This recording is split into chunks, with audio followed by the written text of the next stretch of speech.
Test one, two. Test one. Oh, there it is. Test one, two. Test one, two. Oh, a little too loud. Oh my God. Here we go. Here we go. Test one, two. Test one, two. Test.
Hey, ladies and gentlemen, hello, hello, hello. It's been a good minute, long time.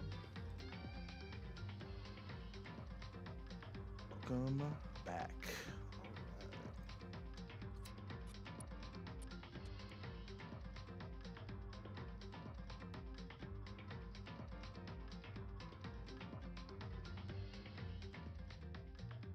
I've lived my entire life online since I was 16 years old. My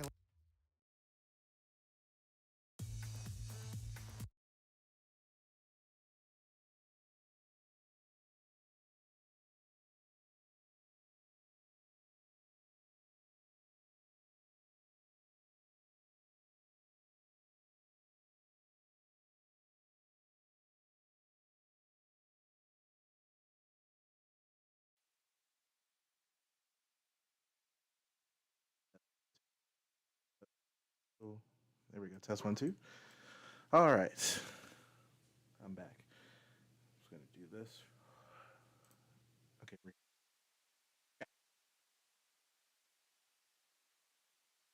Now let's play some more music. Play some more music real quick. Hold on, real quick. I just love Danganronpa, bro.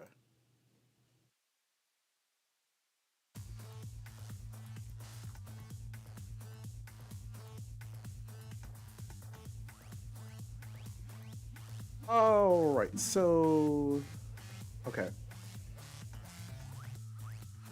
I'm not expecting a lot of people to stay around for this or whatever. This is just more so I can.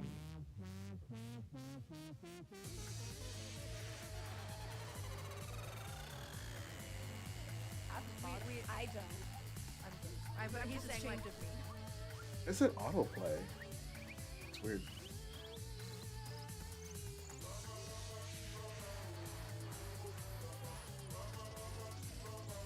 Get out of that. Alright,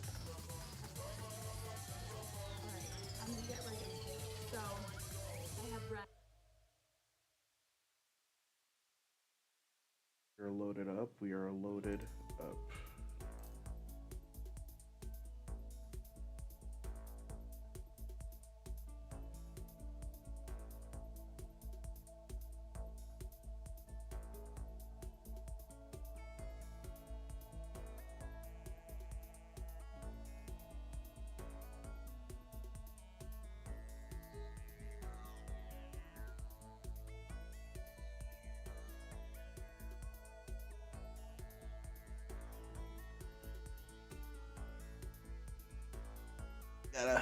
Gotta, I gotta post everywhere I can real quick.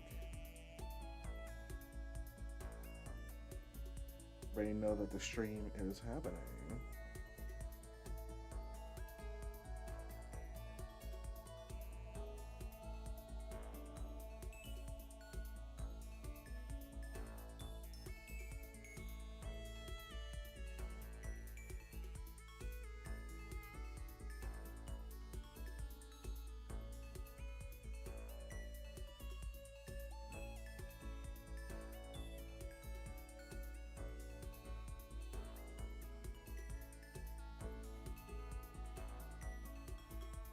Welcome, welcome. Yeah.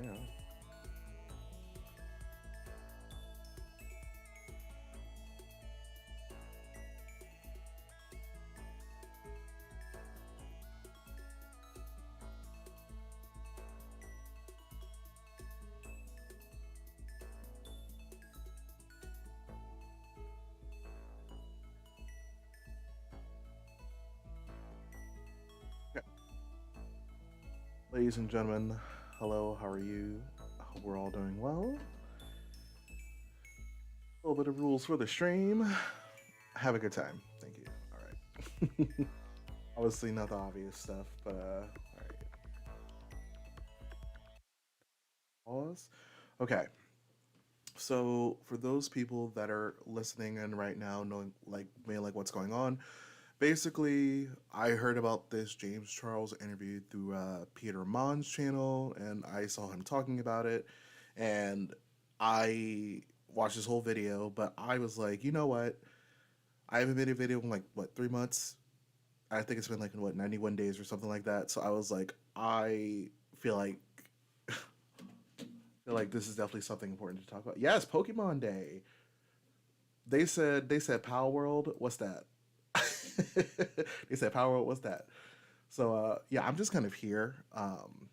I wanted to watch the full interview myself and like take notes. I have like a separate Word document that you guys can't see on on my screen where I'm just kind of like taking notes for my video. Basically, it's broken down into 5 parts, which is one part being about Sophia Franklyn because I have no idea who she is. So I started looking up stuff and I found some interesting things, like who is she, what does she do.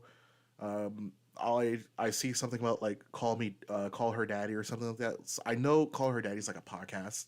Um, so apparently she was part of that, and then Alex and her had a contract disagreement, or they had a contract disagreement or something like that. So I was looking into that a little bit, and then I was looking at her channel itself, and I was just kind of like, it's really weird that all these celebrities and stuff are just so willing to go on this girl's channel. So I'm like, what's the appeal here? So I was just like, does this channel make sense? So that's kind of like one of the questions I've been trying to answer.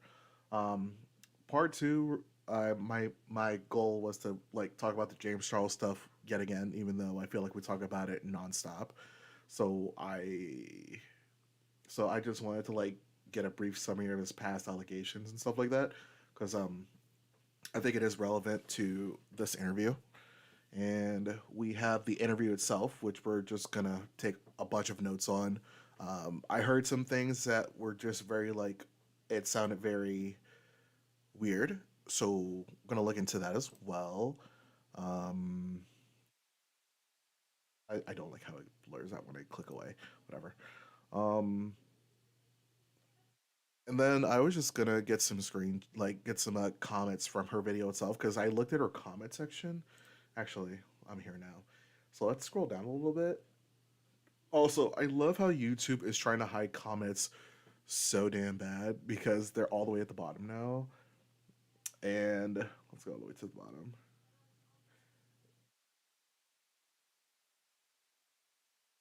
You didn't know that that's his house? Oh, I'm gonna read that in a second. Hold on, hold on, hold on. I'm gonna read that in a second. That's crazy. Oh, wow. Okay. Um. Also, that's me AF. Tired AF. Um. Yeah. What is this? Actually, I'm gonna read this now because I feel like this is prevalent. So, hold on. Am I blocking a little bit of it? I am. So let's do this. Let's scroll down a little bit. There we go. Um. So the comment says, and this is by Apple SoFi. First thing wrong with this, you went to James' house instead of interviewing him in a neutral field, so he already has the upper hand. I didn't know that. Wow. Okay. Also, the way people recognize it's James Charles's house, that's crazy.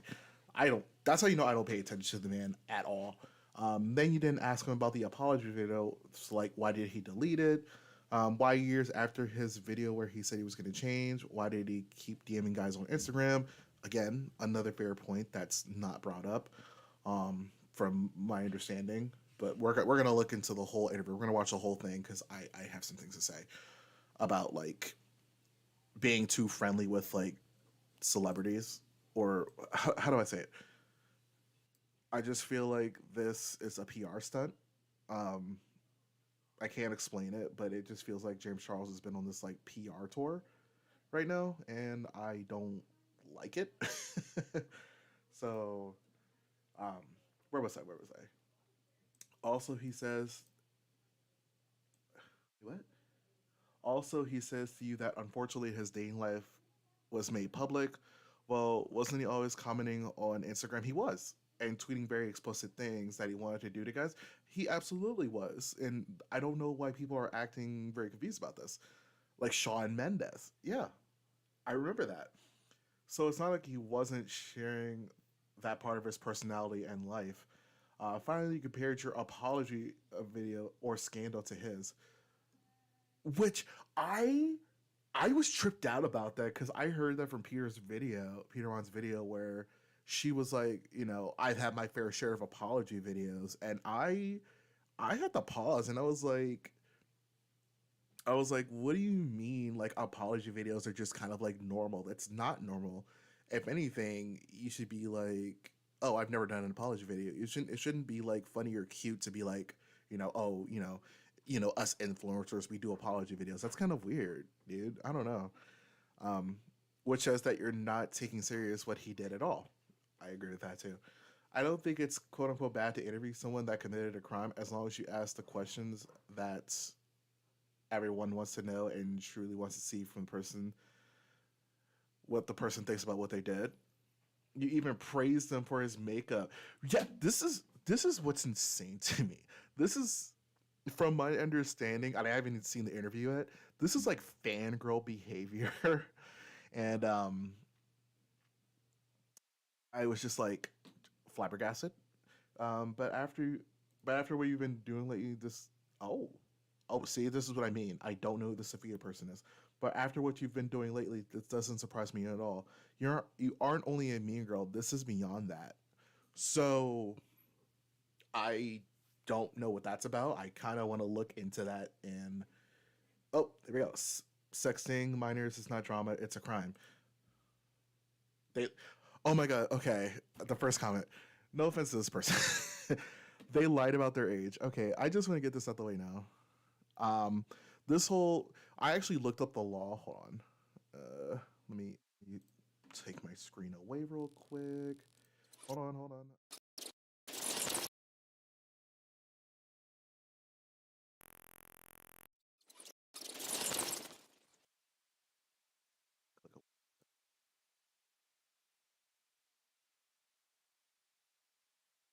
Um,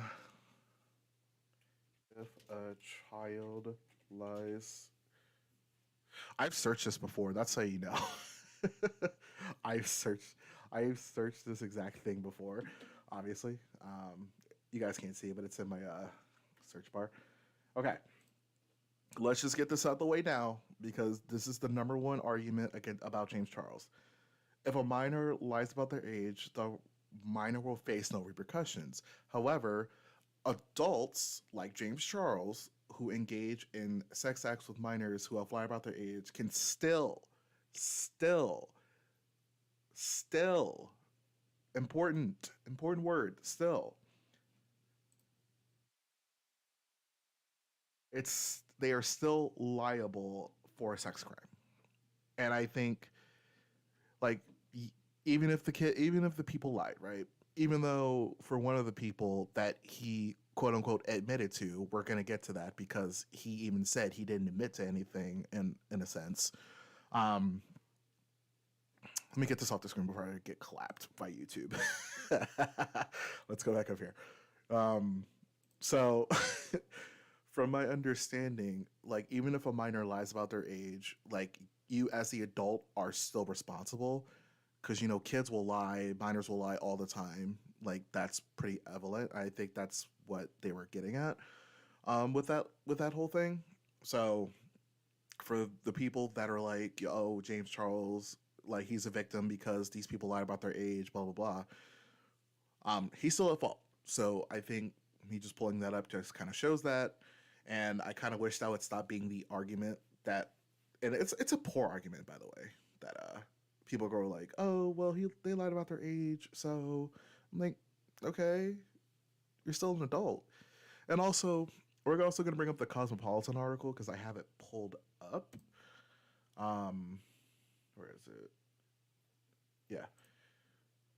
This was July 13th of 2023, and he was still admitting in this article, which I think that's kind of weird as a 24-year-old at the time, because he's 25 now, which that was another argument, which was James Charles wasn't mentally like developed yet as as an adult. I'm like, okay, he's 25 now, and he's pretty much not changed, as we're about to see. So for all the people that kept using that excuse for years, I'm just kind of like, what's the excuse now? You know? So so he's still admitting that he's like ID checking people at 20, 24, 25 years old. At what point do you think like, all right, that's a little weird that I keep trying to go for the youngest looking people possible? Like, does that not become much? I don't know. Do you think children should have consequences, or do you think kids shouldn't be liable? I also hi Destiny. I I feel like if like they were like lying, like they really like pushed it to the point where they took it to like trying to press charges and they made it like a big scene and it was very like super obvious that they lied. Like for instance, the 16-year-old, he said he was 16 on his TikTok, and if James Charles took literally 30 seconds to find that out, he wouldn't have been in like deep doo-doo.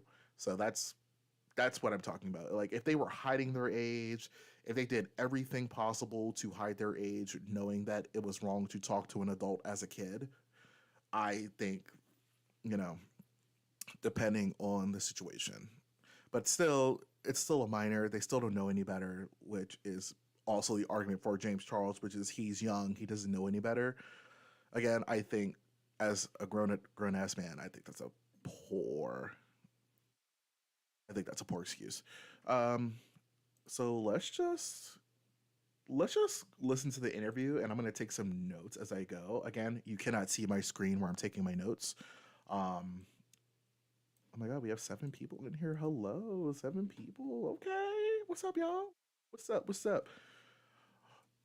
For once, I'm not sick, and also I'm not depressed right now. As well. All right, so let's just listen in. I'm pretty sure I'm so kind of like, is this copyrighted at all? Oh wow, there's like timestamps. Okay, so let's just go into the timestamps real quick. We have the intro, uh, Coke seller, overpriced water, healing and inner peace, being lied to. Oh, they get right into it in the beginning. They get right to it in the beginning. Okay, there's so many like. Oh, they get to ID checking in the 34-minute mark. Okay, okay, interesting. Going on tour, going on tour. Please no. we don't need we don't need auto tune James Charles at all. Um, Actually, can I make myself bigger? Because I look so small right now. Let's make myself.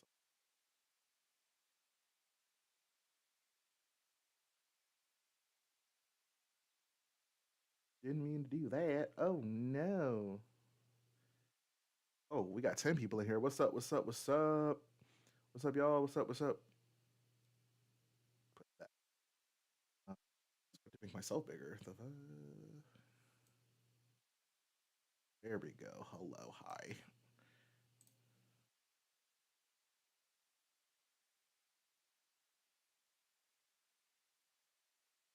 Okay, that's a little bit better. I'm a little bit bigger because I was not that big.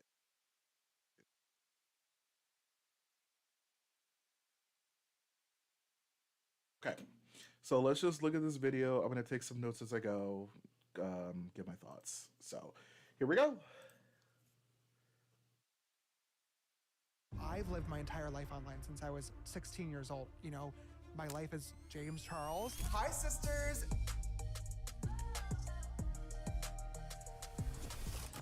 I just want to be able to tell my story of the things that I've gone through. A lot of the guys that I used to spend my time talking to were guys that would treat me like a science experiment or like a secret. You can only choose one makeup product. Oh, such a boring question. Girl, if I'm going to a deserted island, I'm bringing a flare. I'm bringing a raft. I'm bringing an oar. It's Sophia Franklin. You are listening to Sophia with an F, and the F is for phenomenal. Okay, is ass, legs, cellulite good? And then we can go. Who cares about cellulite? Me. Girl, Big time. no. Big, big, big. Okay, here we... Wait, that's how you're starting off? What the hell? That's kind of weird. It's weird. I don't know about that. Um,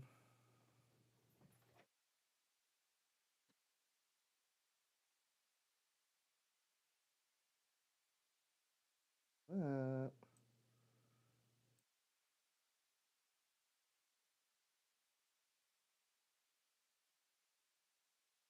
and if I don't respond to your messages on the live stream, guys, I have like so many screens pulled up right now. I will try to, I'll try to pull up my phone as I go.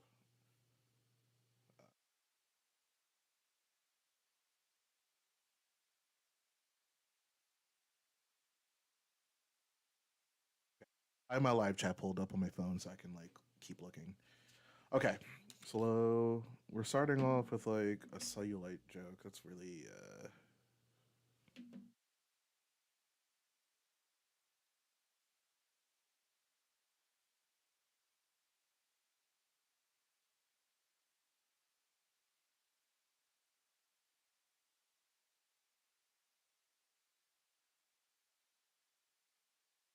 go. James Charles, I am so excited to be sitting next to you. The fact that you are letting us record in your home. Welcome. Thank you for coming. Thank you. I was imagining your home and I was thinking about your fridge. okay. Yeah, okay. Now I see what that comment was talking about.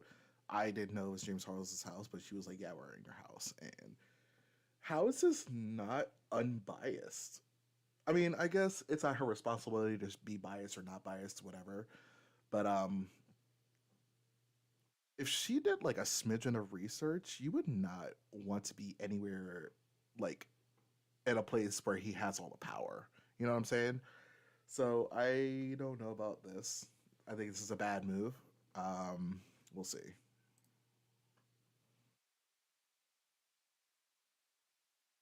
Ooh, what did you tell me? Well, I didn't really, I mean, it is exactly what I thought it would be. I wasn't expecting a wine cellar with just Coke. like glass Coke. Well, every house in LA is so cookie cutter and they all come with these wine cellars. And I understand if you're like a wine drinker, that would be a gorgeous feature to have. We're but I think not. it's disgusting. It's I so do too. nasty. And it's time that we start having that conversation. I think So, that is Coke so instead. intelligent. How embarrassing, though, going to Italy. That's where it really becomes an issue. Really, why? Because you're in Italy, everyone is getting wine. They're known for their wine. Oh. And then I'm over here like, margarita. Just kidding, I would never. No, I'm a Coke girl through and through.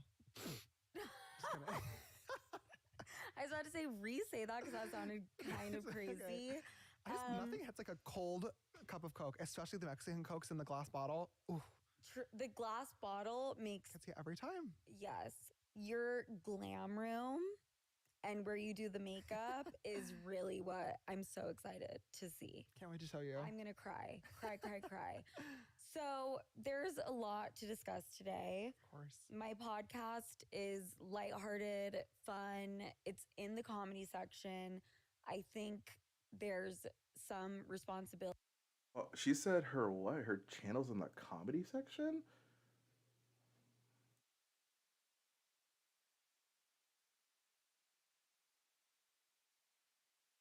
I have questions now. I got yes, T spell.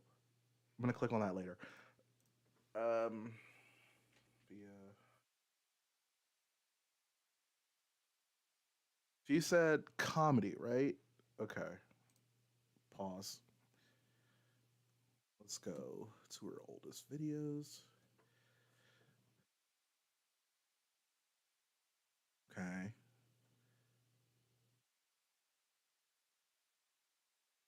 This is the right channel, right? It is. Okay. Um, Jay Cutler, like the football player? That's comedy? Okay. Fan voicemails. Okay, I guess that's funny. Bunny XO. Paige Lorenz. Okay. Aylin Dupree, which is I think she's the girl with the Tourette's, if I'm not mistaken. Young Gravy. That's a musician. What does that have to do with comedy? Okay.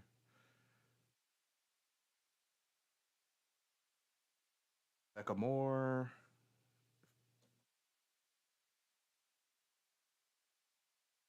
Jackie Austria. I don't know who that is.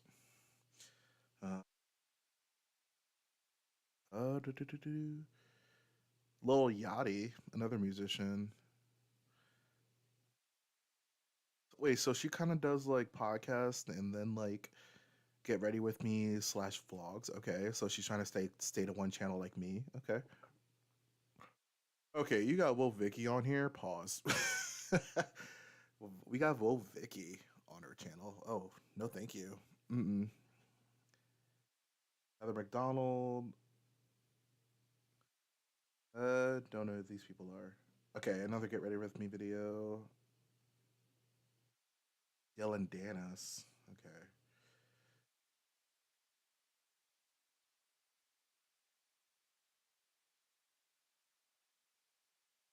This isn't really like comedy. This is more so like pop culture.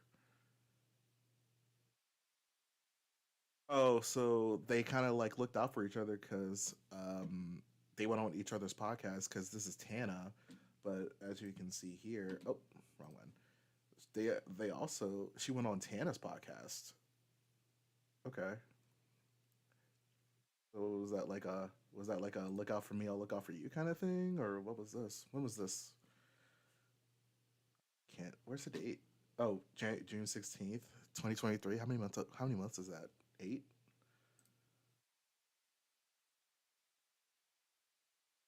Okay, interesting. Do. Got Josh Peck, which I like Josh Peck. He's cool. Probably don't like his crowd though. Adam McIntyre. Oh man. Wait. Pause. So wait. Okay. So we have an interview with Adam McIntyre about grooming allegations and stuff, and yet wait. So I'm glad I looked because you have a video talking about grooming allegations, but then you're featuring an alleged groomer on your channel. Oh, wow. Okay. So is this like an opportunist kind of person? Also, the way her thumbnails changed, and they're very almost the same from when did it start changing? After Roll Vicky? That's funny. Uh oh, it's like this little ugly yellow wavy thing in the back. I don't like that. So you featured oh yeah, I watched the one with that. Yeah, so I did okay, this is kind of contradictory. You're featuring someone talking about and also aren't Colleen and James like friends? I mean, they're probably not friends in public, but like they're friends in private, I think. Um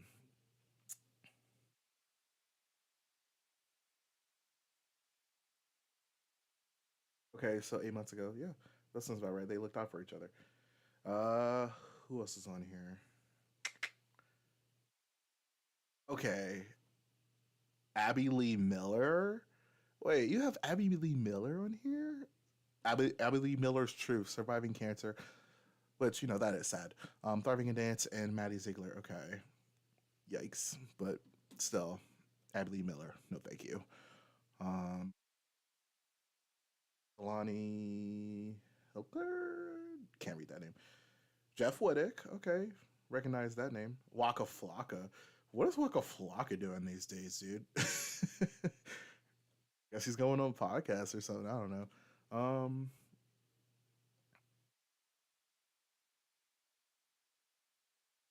oh, this is an apology video. Sophia Franklyn addresses Trisha Paytas. What is this about? What? What is this? People change, people evolve, and I think I'm still the same person. I still feel and think and act the same. I just had this realization, and what I want to talk about is it's Sophia Franklin. You are listening to Sophia with an F, and the F is for phenomenal. Hello, hi, good morning, good afternoon, good evening. Hi, party people. Hi, friends and fam. Welcome to the show. I am your host, Sophia Franklin. You are listening to. All right, that's good and all, but to Trisha. Oh, she gets right into it. Okay. Let's just kick this shit off and let's address the elephant in the room, more like the TikTok in the room.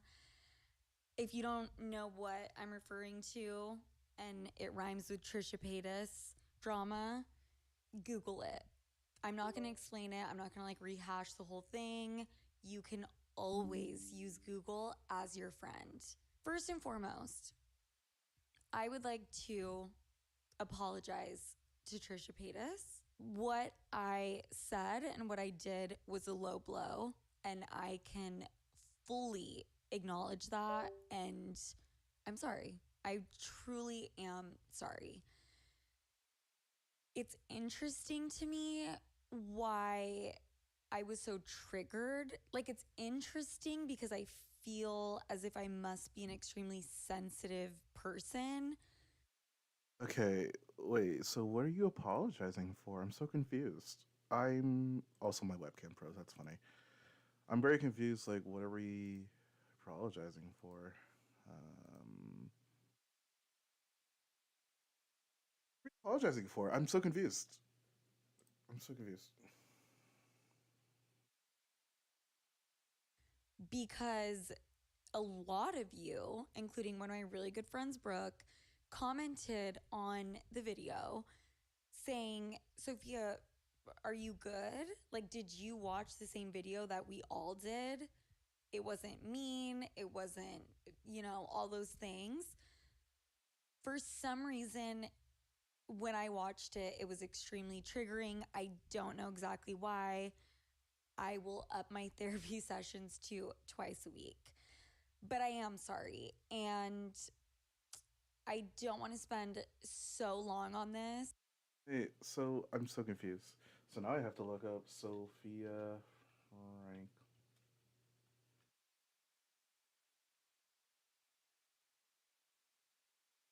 Oh my God! Thank you. Explain. Okay. Once. This is funny. I like the title. Sophia Franklyn started some one-sided beef with Trisha Paytas. Okay. Um.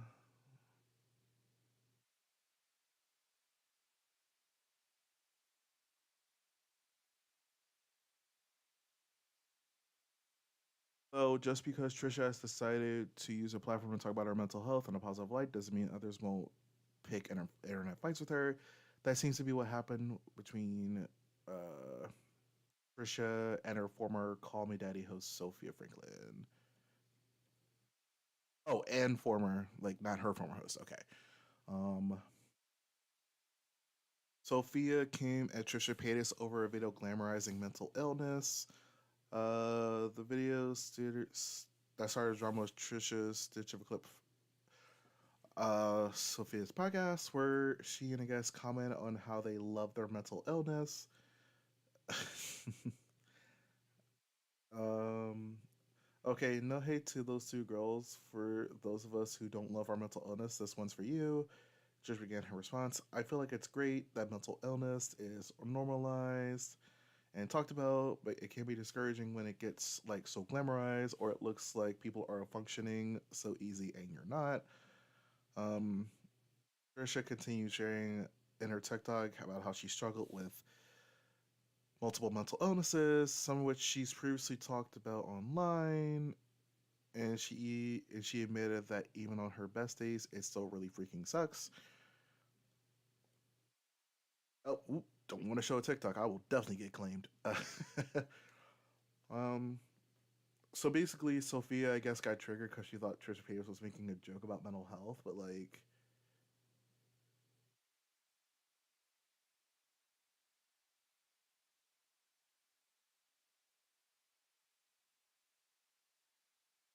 uh,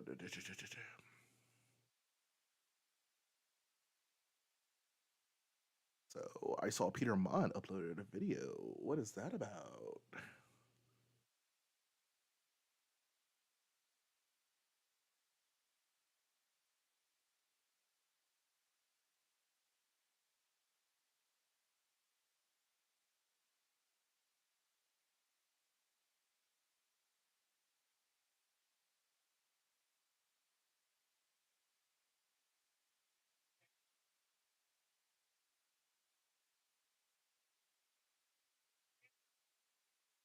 Watching Peter Mon. Sorry, hold on.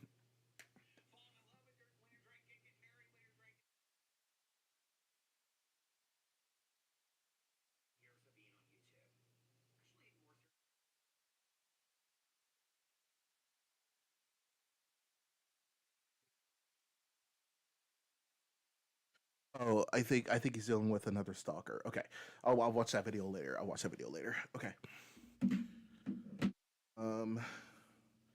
So basically, this one-sided beef was basically, I think Sophia was just thinking that Trisha Paytas was making a joke about mental health, and like I know Trisha Paytas is like a huge troll, whatever you want to call it. Um. Yeah. Every time mental health gets brought up, it's like people use the word coping mechanism as like a defense. I'm not really going to get into that. I just think Trish Paytas is known for trolling, so of course, with a trolling history, people are gonna really take everything you say with a grain of salt, and that's what I'm gonna leave it at. Because this is not about Trish Paytas today. This is about this James Charles interview. So that's that. That up. Oh, that's my music. Right back to this interview. And I need to be responsible, as do you. Yeah, of course. So I think we should just jump into the hardship Okay. and Right then off the- then we move along. Sure. That's Does- fine with me. It is? Yeah, of course. Okay. So where are you now with the situation? I'm great. I'm really good. The drama that happened was about 3.5, almost 4 years ago now. It'll be 4 years in April. Mm-hmm. And And yet, you got called out just last year for another situation. So it's not that you're 4 years old. But any I'm at a really good mental place. It took me a long time to heal and get over and get through everything, but it's something that I will never forget about Mm-hmm. and have had to live with. But it's been such a blessing in disguise, truly, to teach me so many valuable life lessons about love, about business, about just my own personal safety and protection. And it was, a thing to go through, but I'm really proud of the mental progress that I've made, and I do like to believe that everything happens for a reason, because I think that you could drive yourself crazy by believing otherwise. Yeah. So I'm good. I'm good. That's good. Thank you for asking. I appreciate that, actually. Yeah, of course. I do want to bring up a quote from Cosmo.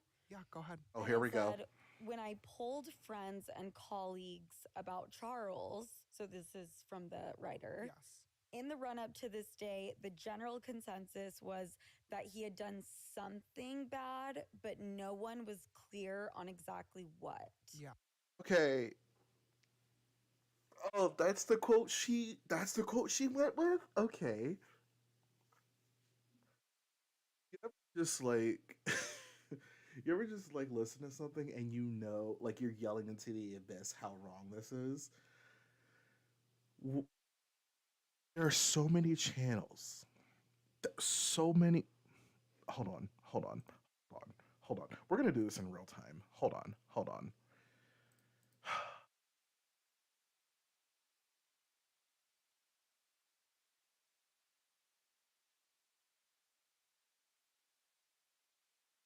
What do you mean there are no videos or like there's nothing that's like directly about James Charles? Look, Dustin Daly. Oh, 3 months ago, new allegation. It's a pattern. Like H3 podcast, H3 podcast, Anna Oop, like Adam McIntyre. Like, what do you, Sunny V2, Sunny V2, which was before the Cosmopolitan article, so I guess I'll look for like Spill, which Spill kind of canceled, but anywho. Um,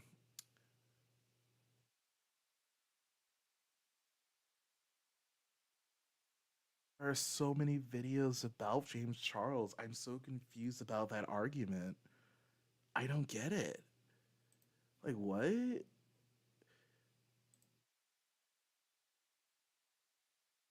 I also like how it's like, I think that's a very, very profound and important quote from the article. But what do you think they meant? yeah, the article that he allegedly paid for to make him look good. Like, hold on, I have the article right here. And like, now I have to find the quote. I want to find the quote. Okay, okay.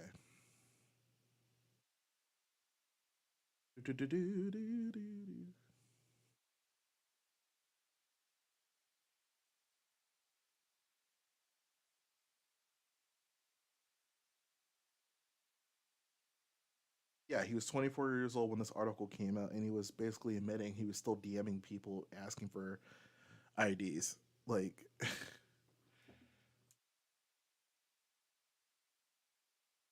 also, my camera keeps shutting off. I think it's on auto shut off after like 5 minutes. Hold on.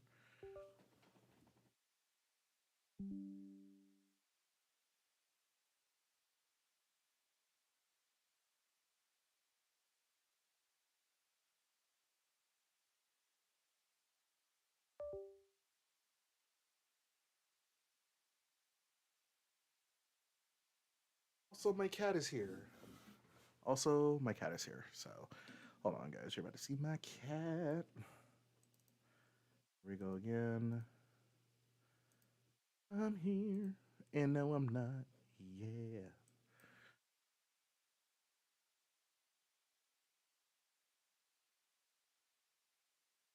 We here. We here with it. We here with it.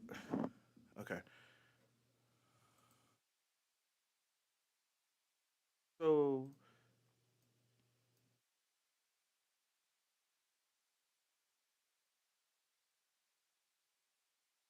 oh my God, here we. This is how biased this Cosmopolitan article was. So, when I polled friends and colleagues about Charles and the run up to this day, the general consensus was that he had done something bad, but no one was clear on exactly what. Yeah, because he probably told him to not talk about it, you know? I'm so I'm so like this the Cosmopolitan article, like the person did zero research and looked at no videos about the situation. And to even call it drama is like downplaying how serious it was, you know? So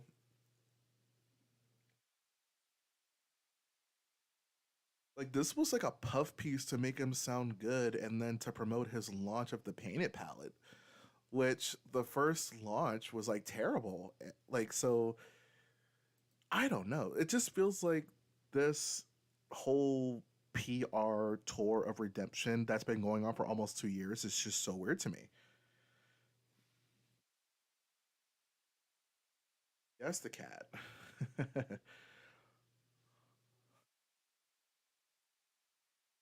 Licking. Are you licking? Licking bowl. He's licking himself right behind me. You guys can't see him. But yeah, so when I looked at this article,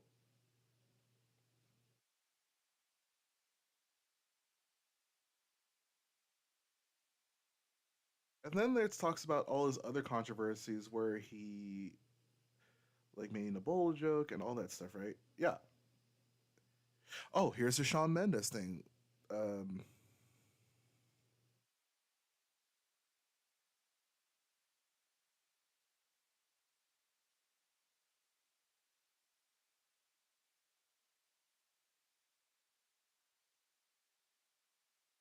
oh, Here's this. Look at this. So this is about the Tati Westbrook video, the thing that started all of this. Let me just show you guys. True. So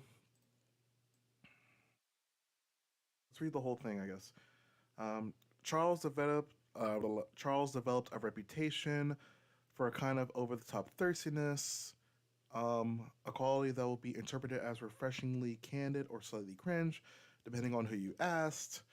At least one rival, who it should be said interpreted differently, his Dramageddon opponent initially accused Charles of using his fame to quote manipulate straight men. Due to influencer form, she retracted the claim and apologized a year later. Yeah, and after that, she got egg on her face because she was right all along. So I don't get this. I don't get this. I don't get this owning moment from this article. Yet all the drama, it's not drama, yet all the drama that seemed to ultimately earn one thing, more followers. Actually, do they not bring up that the fact that he lost 3 million followers in like 2 days or something? They don't bring that up? I'm sorry, I'm just rereading this again. Yeah, they don't.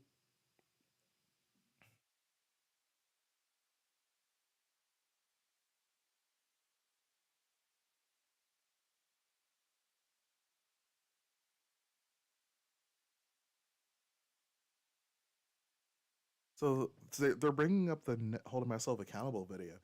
Nevertheless, in that April, Charles uploaded a 14-minute YouTube video entitled "Holding Myself Accountable," where he admitted to inadvertently exchanging messages with two 16-year-old boys. Um, he said he was led to believe we were 18, and he apologized for his desperate behavior. But he also apologized to the victims. So, who are the victims then? You know, Cosmopolitan reached out to multiple people who said that they were minors at their time and exchanges with Charles. One asked if we would be willing to pay and did not reply again. When I told our publication does not compensate sources for interviews, I mean, yeah, he's still monetized and making money, and he's still selling makeup palettes. Of course, I'm gonna like want to get paid to talk about my story. Are you kidding me?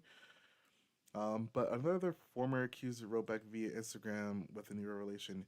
He said, already apologized to Charles a few months ago for, quote, telling him I was 18 a few years ago and TikTok made Blue's situation up. But also, when you're getting hate from so many fans and stuff, of course you're going to feel pressured to just like get rid of it and just kill the situation itself. So again, James Charles still has all the power here, and I'm failing to realize why this article didn't point that out. Um, Also, I just love how during this whole article, they're using like PR photos, not PR photos.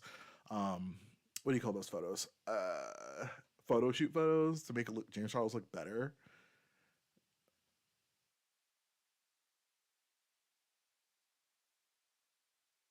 Oh, this is good. Charles spent the next few months mostly offline, doing a lot of self reflection and confronting with mental health professionals that he never told his audience about, by the way.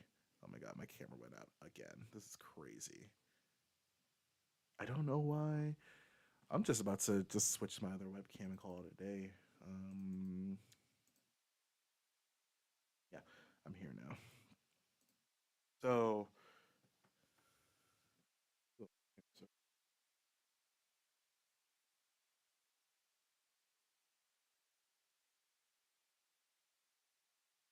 a little bit. There we go. I'll look a little bit better. So basically, this article is just like a big fluff piece, but like that's pretty obvious, right? Also, Garrett Watch just uploaded a video too. Oh my god, I have so many things to watch later. um, I don't know if anybody can like. I'm pretty sure you guys can hear me. Otherwise, you guys would be clicking away. So I just, am I missing something here? I guess is my question for those that are listening. Am I missing something here where he literally said, "I'm sorry to the to the victims. I'm so sorry," which was the exact quote. He was like, "To the victims, I am so sorry." So Why? And then Cosmopolitan said they reached out and said that the person apologized for lying, but also like he shouldn't have had to apologize for real, for real. Like yes, even if he lied, but James Charles is still the adult, and like a quick Google search that I did earlier shows that quick like a Google search shows that he still would have been in the wrong. So again, am I missing something here? He didn't.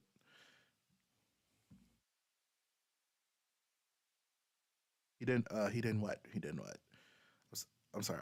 I was like saying like five things at once. Oh, sorry. I don't know. I don't know, man. But like, we're the whole oh my god, I was being lied to excuse is so weird, man. I don't know. By that. I think that I grew up in a time on YouTube where we are used to showing every single aspects of our lives. And, ever since day one, I have made a lot of mistakes growing up. I've had a lot of great moments, a lot of bad moments, a lot of embarrassing moments, and that's all documented online. And, as YouTubers, we didn't have publicists, we didn't have PR teams. When we did something bad, we were taught that the appropriate response is to get on camera and have an open and honest conversation with the people that gave us the platforms in the first place. Right. And although some of my Pause. Is is he gonna bring up the fact that he reached out to drama channels when he got in trouble? Because if not, he's lying right here. Because what? No, he didn't apologize. Wait, so I could be wrong, but like I just watched Justin Daly's video the other day where like James Charles was like behind the scenes allegedly just kind of like pulling strings behind the scenes with like people that were kissing his ass basically. And I swear like I could be so tripped out right now. I swear I remember some videos back in the day where they would mention that James Charles would like reach out to them and ask for advice. Was it Peter Monk that I'm thinking about? I can't remember, but I just remember that this whole we just were like taught to just be in front of a camera. I'm like, no, that's not true. But he's not gonna bring up the fact he reached out apology to drama things in the channels. past Okay. have become memes or videos that people have laughed at, which I can understand why. I will say, anytime that I've ever fucked up, I've gotten online and I've always been honest. I don't send cease and desist letters or stay silent or threaten legal action, which is what nowadays, all PR teams have people do. Right. And I think that when I realized that I fucked up, like I had mentioned, I wanted to get online and have a conversation and apologize for what I did do, which is that when I was 21, I had conversations with two guys that told me they were 18. And after about an hour-long convo, I realized that they were lying and I blocked them, and that was it. One of the guys in the Cosmopolitan article that you mentioned literally admitted now years later that he did lie and that he wished he never did in the first place. Yeah. Okay. So so he literally pause. Okay, hold on, wait. So he literally just admitted right here that he was texting someone underage, right? So why are we here? Like, I don't give a damn if they lied, dude. You're still the adult in this situation. This is what's driving me in. This is what's driving me crazy about this. You're still the adult in this situation. You're still the adult. So you using the article and be like, well, yeah, he finally admitted that he lied. Okay. Like I don't get it. I don't. Am I tripping? I'm probably tripping. But so he, like, so they definitely were minors. Okay. I like how he brings up the one person, but then he doesn't talk about the other person that he admitted to. I just thought that was funny. But I think that when that got posted, somebody will post a video, but that'll quickly get turned into a viral tweet, a TikTok or little one little snippet, one little clip. clip from here or there, or an Instagram story. And, on social media, we all know that the most interesting or the most exaggerated or the craziest content is what's going to go viral. So I apologize for something that I did do and that I recognize was wrong, which was not checking IDs and not taking proper precautions with the people that I was having conversations with. And I will forever admit that and be embarrassed by that and own that. But it just But also, if you're 21, right? So let's go back a couple years. You're 21 at this point. Why do you still feel the need to check IDs? Like, hold on, hear me out for a second. When I was 21, and I think I was in a relationship at this time when I was 21. Um, like when you're 21, like I was not looking for an 18-year-old. Like I wasn't looking for a girl that was like or looking at a girl that was like as young as possible but could be 18. So it's okay. There has to be some self-admittance here of, I was 21, maybe looking for someone that looks really young wasn't the best move, but he doesn't acknowledge this here. And this again, it feels like he's trying to make himself seem like such a victim here, and I just don't understand. Maybe I'm missing something here. I don't know. It's the fact that it's a pattern with him. Oh, for sure. For sure. So you're 21, but yet you're being like, oh, the 16-year-old had all the power and he lied to me, blah blah blah. Like I don't like that. That just seems very like victim blamey to me. And the fact that she doesn't sound like she's challenging him on this is baffling to me. No, totally shoot. Honestly, I think I might just say what I gotta say in a video because I think I already know what I'm gonna say. got so twisted into all sorts of crazy words and accusations and stories that literally just did not happen. And I think that because I posted an apology, it turned into, oh, James Charles apologized for what was said in this tweet, or James Charles apologized for what was said in this video. But that's not what it was. Well, it's crazy.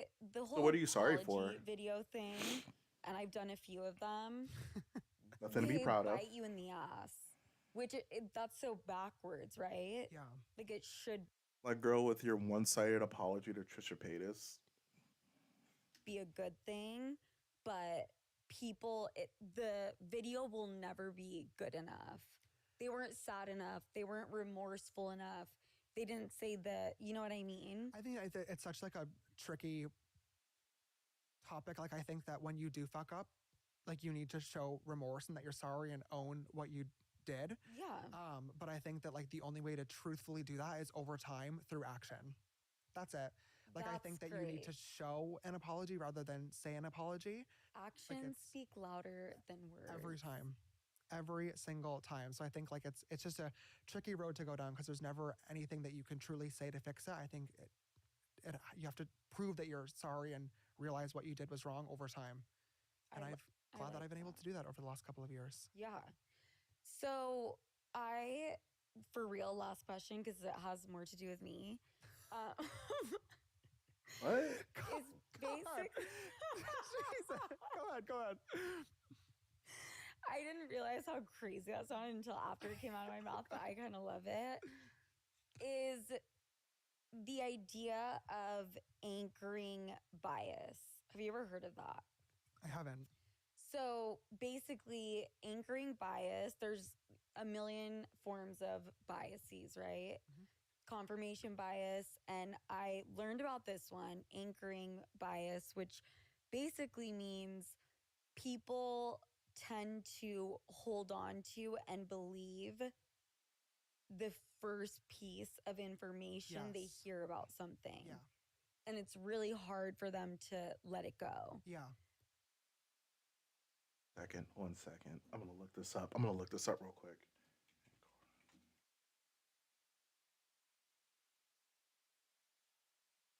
Okay.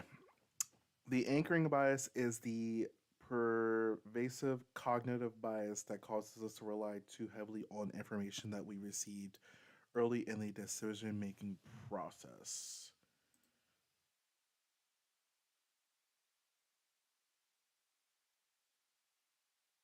Like an example would be if you see a T-shirt that costs $1,200, and then you see the second one costs 100, you're prone to think the second shirt is cheap. Oh, see, the second shirt is cheap. Okay, let me see.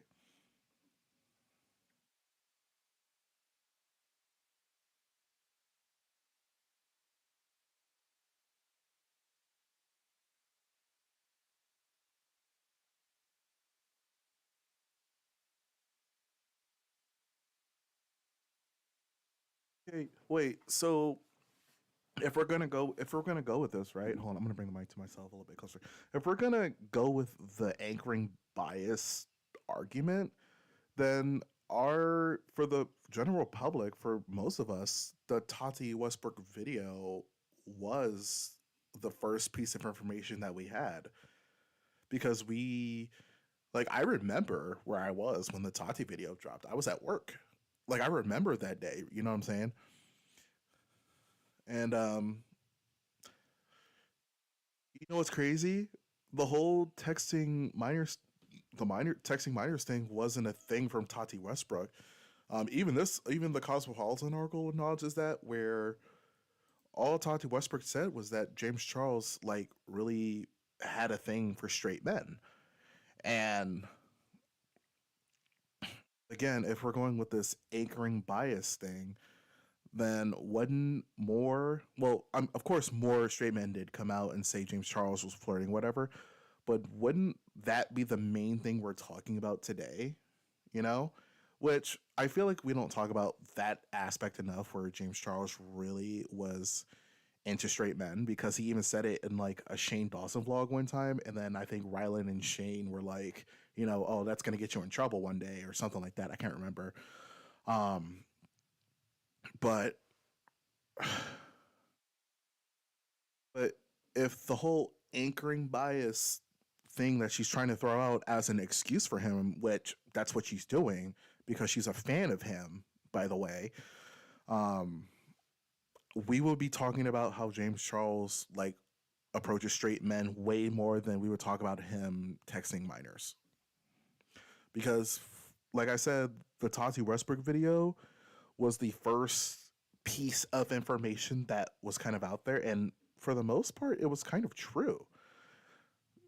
Because one, James Charles admitted that he does like he did have a fantasy of straight men, and then two, the whole what was it, Gage, whatever, like the waiter or something like that. I can't remember. Um, all I remember is that there was this guy that like collabed with Tana, and they made fun of James in like a TikTok or something. I can't remember his name though. But just kind of looking at this, it's just kind of like, dude, okay.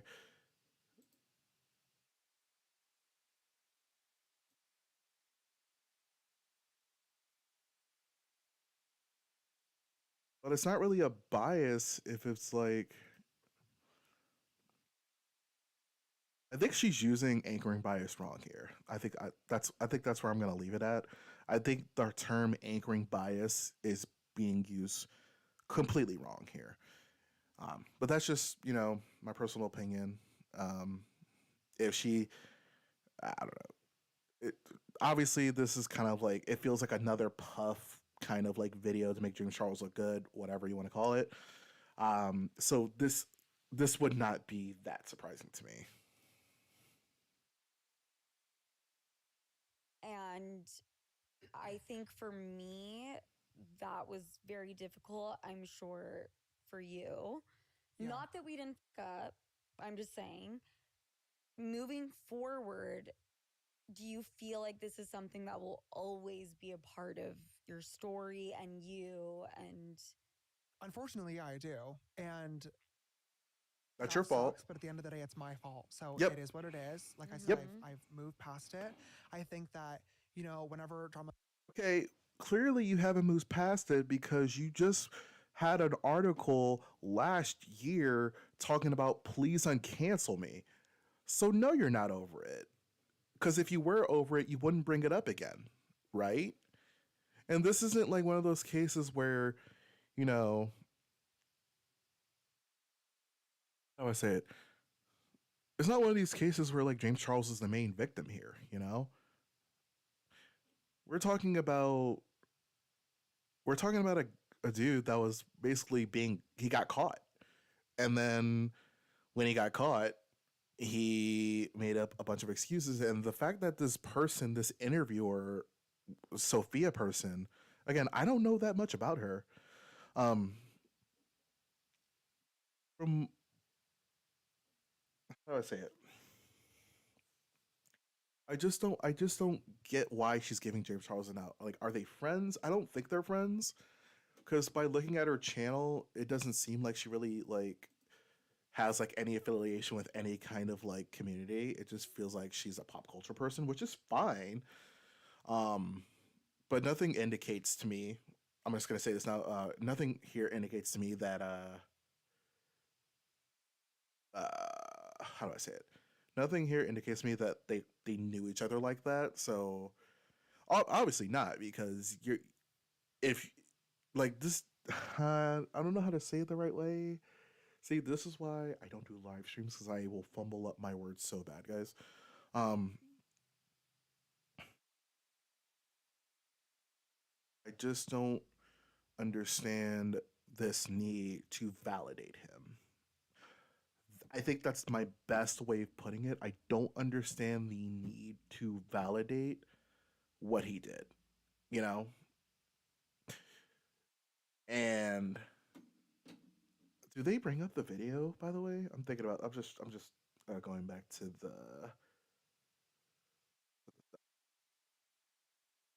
yeah, Money Talks. You got that right. Um it's a closed book, and here Myers talks about his painted palette. Um I'm not gonna watch all that. Block numbers trivia, frugality, luxury bags, privilege.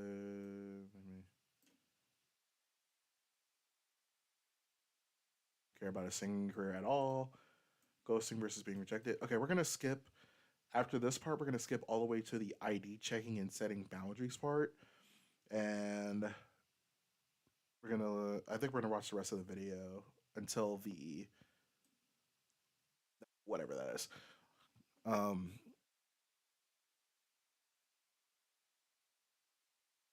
My videos first started being made about me in 2019, my dating life became extremely public. And it just, once again, unfortunately, became a trend to post conversations that people have with me, whether they were on DMs, dating apps, in real life. And it started getting a lot of engagement. So that's always going to be. Also, wasn't like James Charles called out for like changing, like, hear me out for a second. Wasn't like James Charles like called out for changing his gender on dating apps to um like find straight men on dating apps? I don't remember. I don't think that was true, but like I don't remember him talking about that. I think I could be wrong. I could be wrong. It's been such a long time. I don't remember. Um,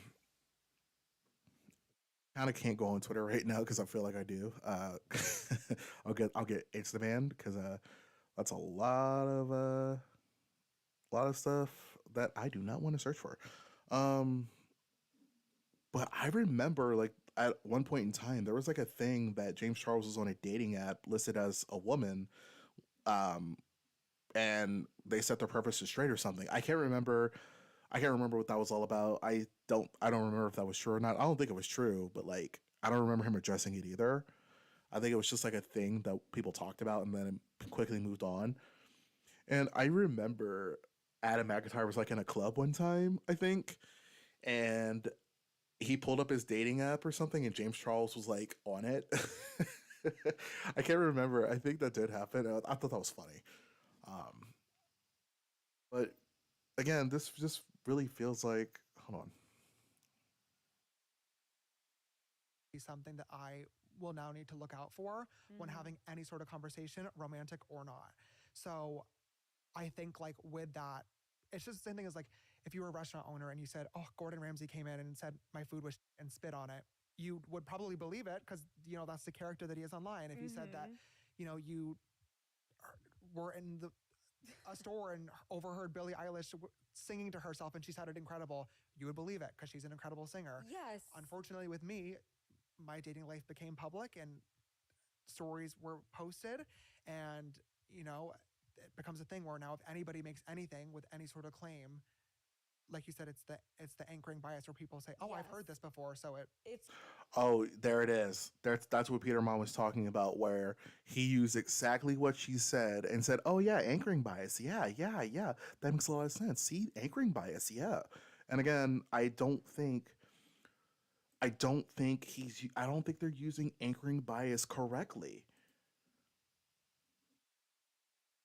You know, so like from what I've been reading, obviously you guys can see it too. From what I've been reading, anchoring bias is more so like when it comes to like let's say my Sonic doll, right? My Sonic doll, Phew! My Sonic doll. If you saw this for the first time and it said $50, right? And then you would see the same Sonic doll again, and it says like $25. So my brain would go, "Oh, the $25 one is broken, or something's wrong with it because I saw it at $50 somewhere else." But I think when it comes to, but or gas, like gas prices. You could go to one place and gas prices would be like for instance in California, gas is $8 a gallon, or $7 a gallon, or something like that, something insane. But here in Maryland, where I live, it's like three right now. It's like 3.30 something.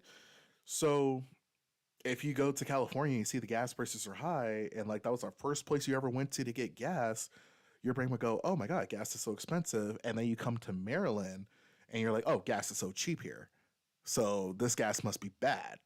Like that's my understanding from my quick reading of what a cognitive like anchoring bias is. Again, I just feel like I just feel like they're using it incorrectly here. I feel like this was like a buzzword that maybe she didn't expect a lot of people to look into. But when I heard that, I was like, I immediately have to look this up to see what the F this is. Um,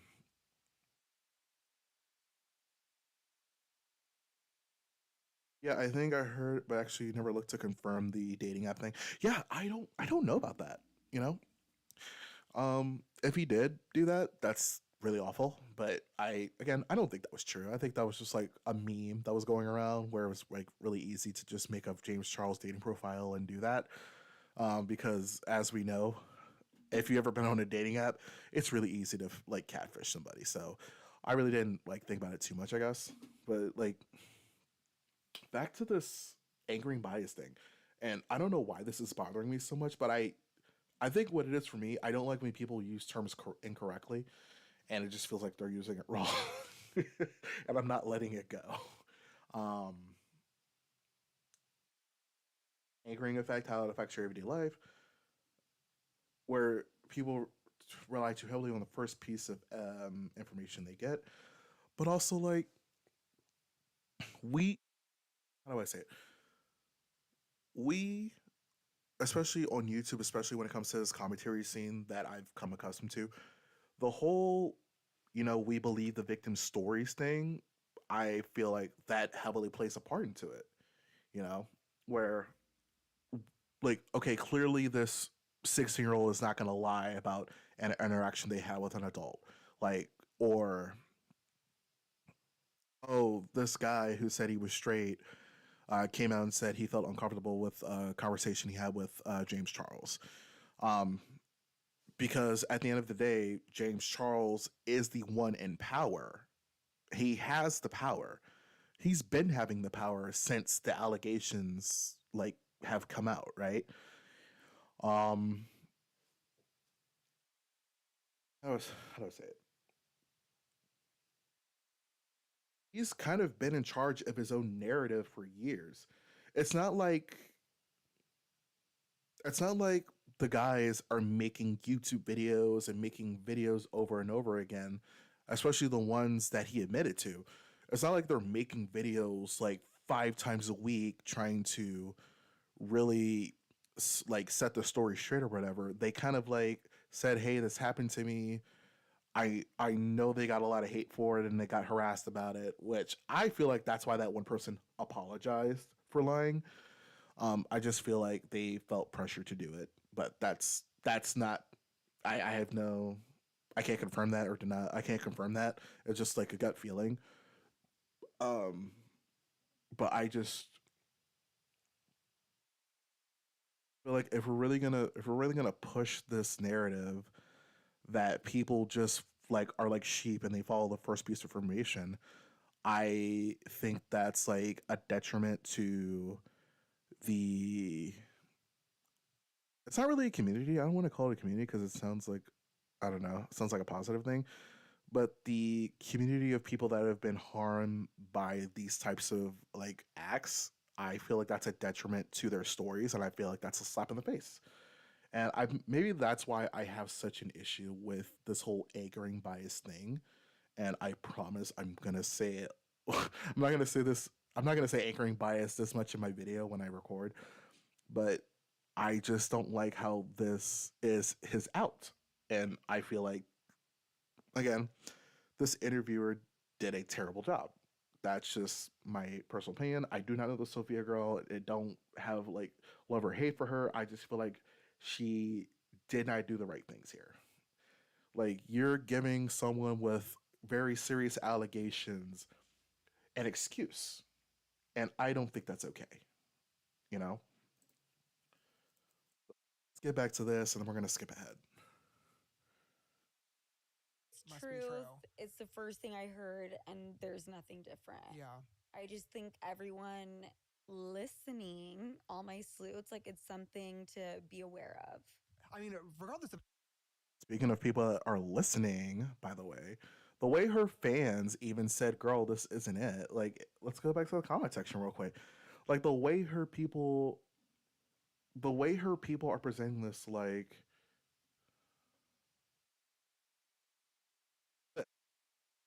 they lied about their age. Okay, well, maybe if he wasn't attracted to children, maybe he's done a. Did you not watch the video? They literally.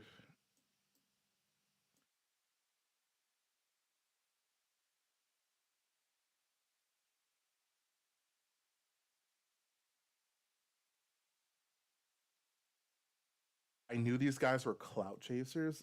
Oh my gosh. That's not proof. Yeah.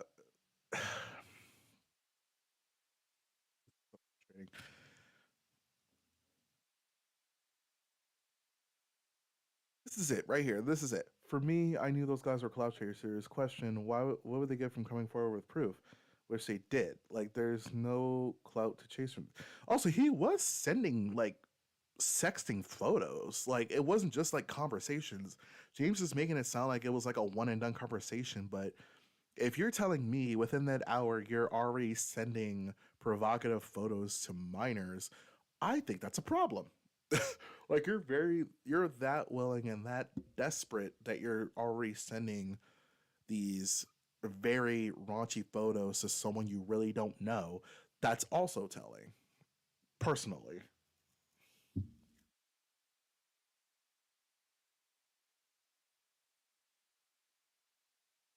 You both know you're not the victims here. Wait, what? Who's she talking about? You. Oh,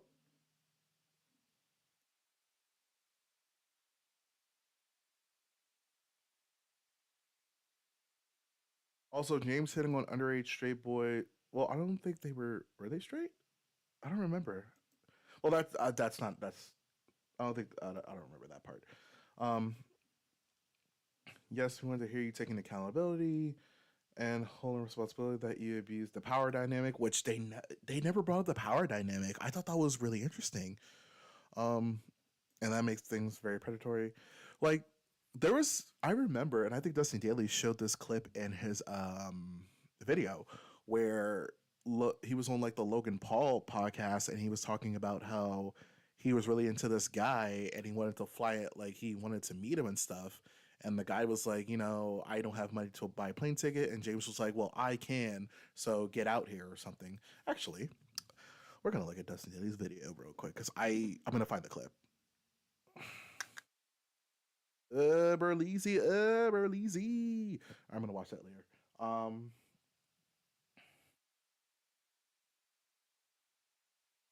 was I gonna do? Oh, Dustin Daly. Can y'all tell all I do is look up like commentary videos under this account. Okay. Oh my god, the Oprah thing? Yeah, that's crazy. But also, I'm not surprised Oprah's like a terrible person. Anywho, here we go.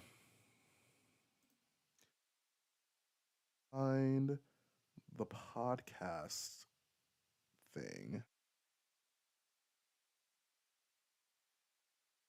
Is it in this one? I don't think it is in this one. Oh, it is. It is. This is it. This is it. All right. So watch this clip and just listen. So, thank God I saw this the other day. So basically, listen to how James Charles like talks about he's not even realizing that the power he has here. Watch this. I've talked to a lot of different guys that that live in different states as well. This is a better example than just dinner. Like I've talked to guys that live in different states and stuff, and I'm like, hey, like why don't you come visit? And like, well, I can't afford a plane ticket. Yeah. And it's like, okay, well, I can. So like, get on the plane. And like, well, I just don't really feel comfortable with that. But like, I love you and I really want to be together. And I'm like, well, we can't be together because you can't afford a plane ticket. You're probably still in either high school or college, like a senior in high school or in college. Also, the way he corrected himself because he knew that sounded bad. I just thought that was funny. Right. So like either you accept the flight and realize that like this is what I'm bringing to the relationship so we can spend time together if you actually care about me, or we live. Also, can I just say flexing your money in a relationship is called it's actually financial abuse. That's a real thing where like you literally like throw money over the person's head and like use it against them when you want to prove a point or something. That is a term that I learned when I covered the Anna Campbell story. So it's just giving me flashbacks to that where it's like, oh well, I can buy a plane ticket, so blah blah blah, and I'm like, no, it's like you're missing the point though, you know. All right, that's enough of that. Let's go back to this video. Oh my god, they have horrible energy together. This was a tough watch. James is awful on his own, and I've never heard of her before. Even if I knew nothing about James, they fought the whole time.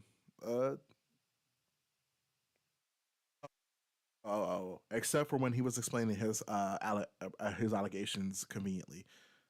You did notice that too, where she's like, again, she's not combative with him about anything.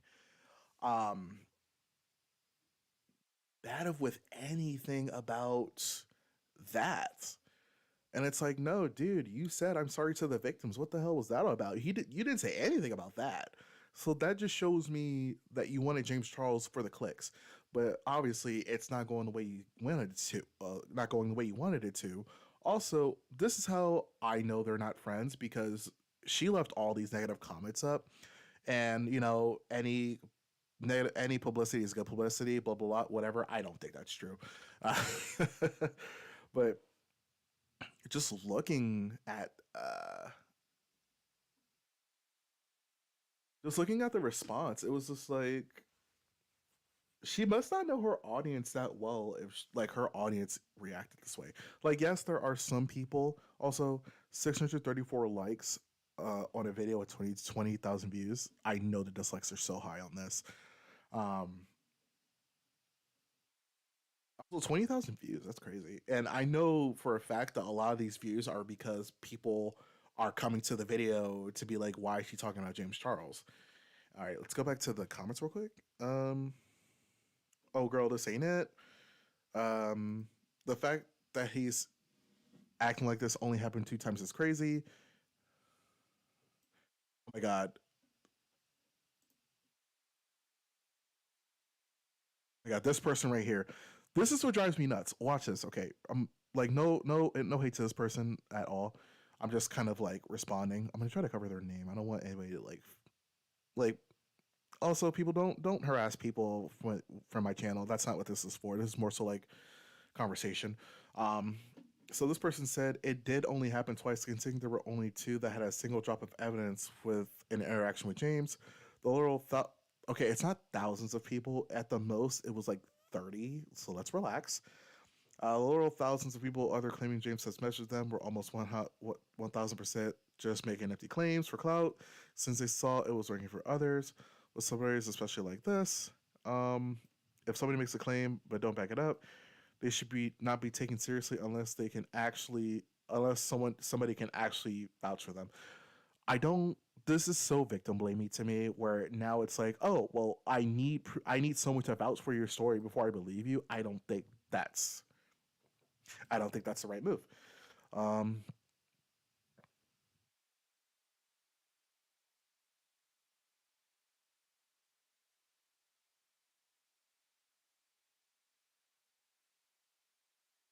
there's literally about 20 people who came forward to lied and admitted to it. No, they didn't. Also, again, I'm going to scream into this mic. Just because they lied about their age doesn't mean James Charles. Are we listening? Are we listening, folks? I know you guys are smart. I'm just saying. Just because James Charles was lied to doesn't mean he was not responsible for the situation. The people that keep saying, "Oh, the kids lied," they're baffling to me.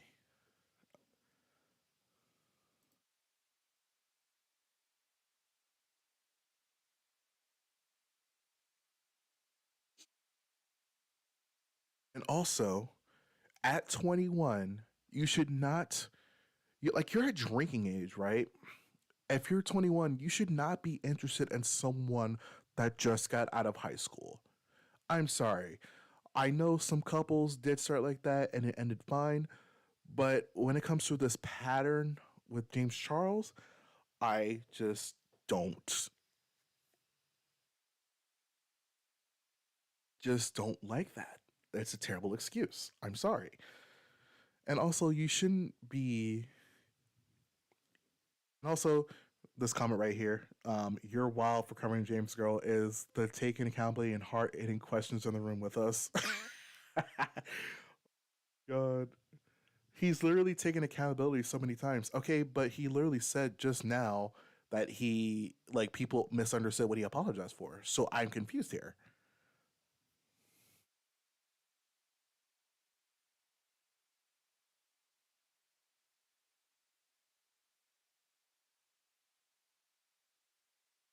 He literally said they are victims of James Charles. Yes, because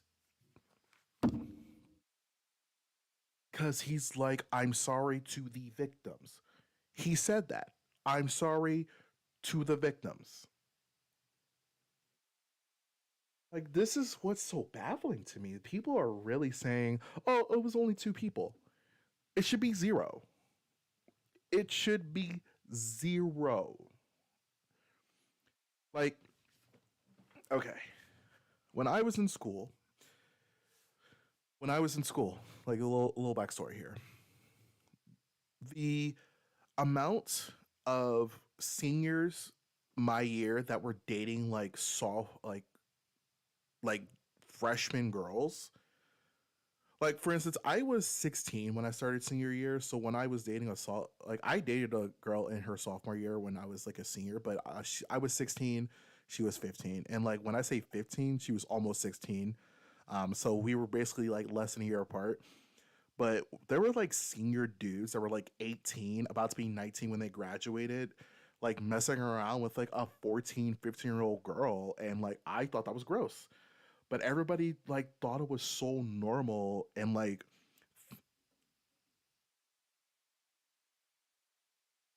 people thought it was so normal at the time. But I think as we got older,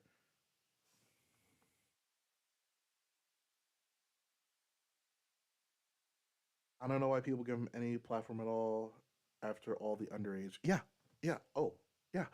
Um,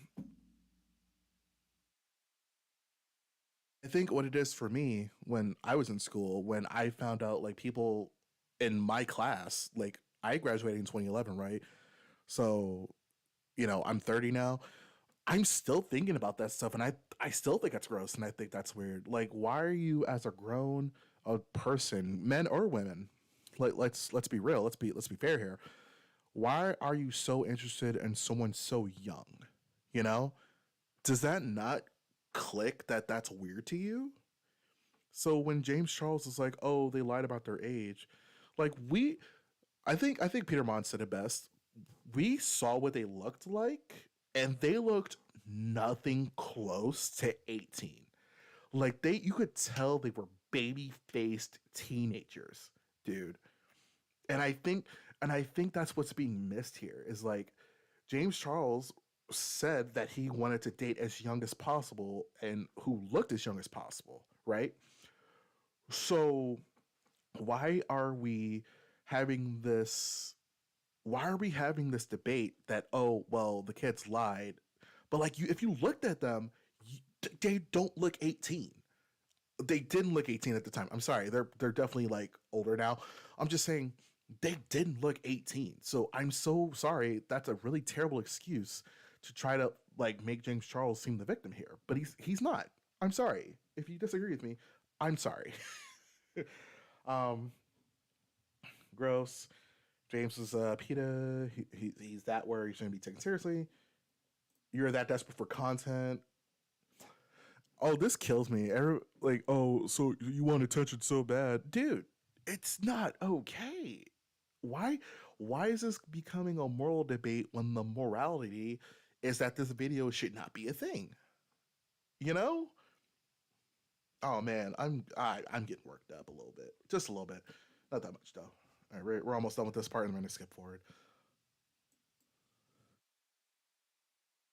Of any sort of like scandal, whether it's, politics, celebrity news, a new divorce, a new baby mama drama, whatever it is.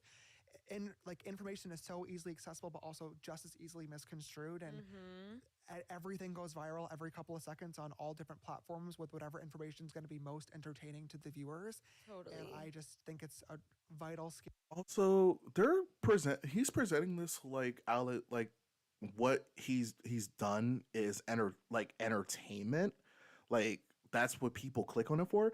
But no, it's more so we as a society, I feel like we're getting better at like trying to acknowledge that these things do happen because they have been this stuff has been happening for years. It's not just a James Charles thing, right? Like how many like Hollywood celebrities have been called out in the last 5 years alone for being a little bit worse than James Charles, so this isn't really a new concept, a new thing that's going on. It's just people are feeling more comfortable coming forward about their story, and then we as people are trying to do better at taking these stories seriously. And I have said it before in my videos that if something comes out as fake or incorrect, I will eat that, but I'm also not going to not talk about it. You know, now if it was clearly fake and it was clearly like they were out for views and clicks, obviously I don't really acknowledge those. But when it comes to the stories that like we legitimately do not know until like something comes out to say that it was a lie or it was wrong, I'm gonna always believe the victims. That's just how I have been growing up and doing this commentary thing. I've kind of learned that. Are you gonna be wrong? Yeah, obviously you're gonna be wrong sometimes. Like last night, I saw from Dustin Daly's Twitter that this Observe guy that I didn't watch that much, his now ex-wife, she's getting a divorce for him as we speak or something. Um, he he's allegedly a terrible person, and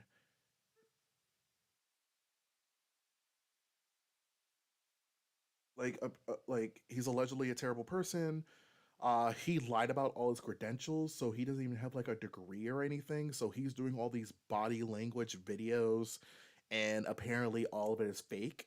And the fact that all of these commentary channels, and I talked about this on my Twitter too, these commentary channels that have been like giving this guy a shout out and like using him as a credible source when it comes to analyzing someone's body language, I feel bad for those channels that acknowledge this guy, because now it makes it look like commentators aren't doing their due diligence and vexing the people they feature in their videos.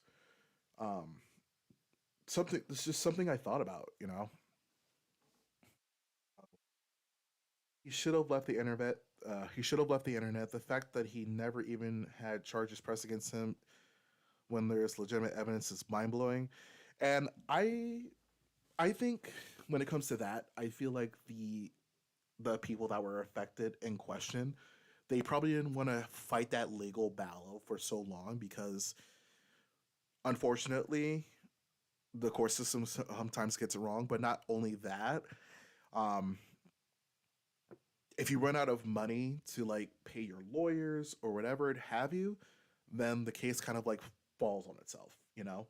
And maybe they don't have the ability to press charges because it could turn into like years long battle or year long battle. And unless you really can't afford to go the distance, some people just kind of like take it as a loss, you know? Because because when it comes to internet crimes, from my understanding, it is extremely hard to prove in court because obviously you can fake evidence. Um, it just comes down to like more so witness testimony, from my understanding. Actually, hold on. Let's since this is a research stream, so let's. Oh, I went all the way back. I'm dead. Um,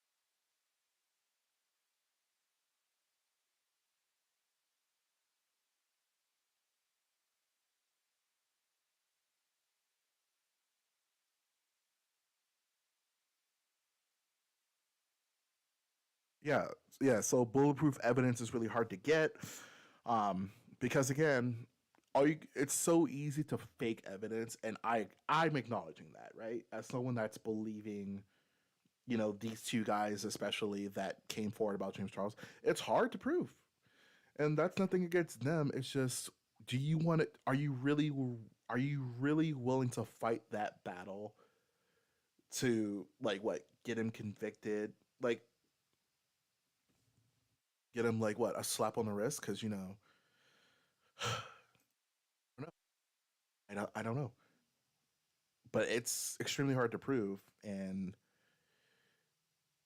who knows? Maybe that's why there was never any charges filed. That's true. The cost is too much for people to take things to court. Yeah, like I'm so sure that if like suing, like not suing somebody, if like legal fees were like not a thing, and like it was really about making sure people get justice, which I'm gonna be perfectly honest. As a black person in America, I don't feel like the justice system will ever be fair. That's just my personal opinion.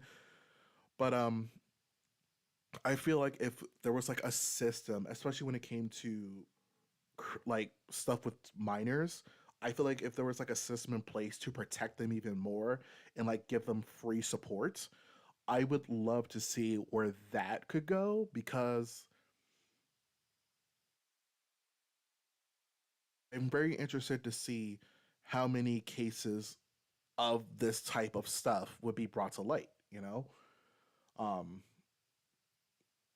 Luckily, I've never had to deal with that family member. I know it happens. I've never had to deal with that family member that, everybody like knows is a creep, but everybody doesn't acknowledge it because like there's no point in doing it because nothing will happen. Um, I'm glad I'm not in one of those families, but I do know that's a real thing that can happen. So if you are in a situation like that, I am hoping the best for you, and I hope you get out of that situation as soon as you can, and the most safe way possible. Um, but yeah, it's just something I thought about. Like that was a good comment. Thank you. That just got me on a good tangent for my video too. I do like that. Oh my god, I still follow Lily Lane. Oops.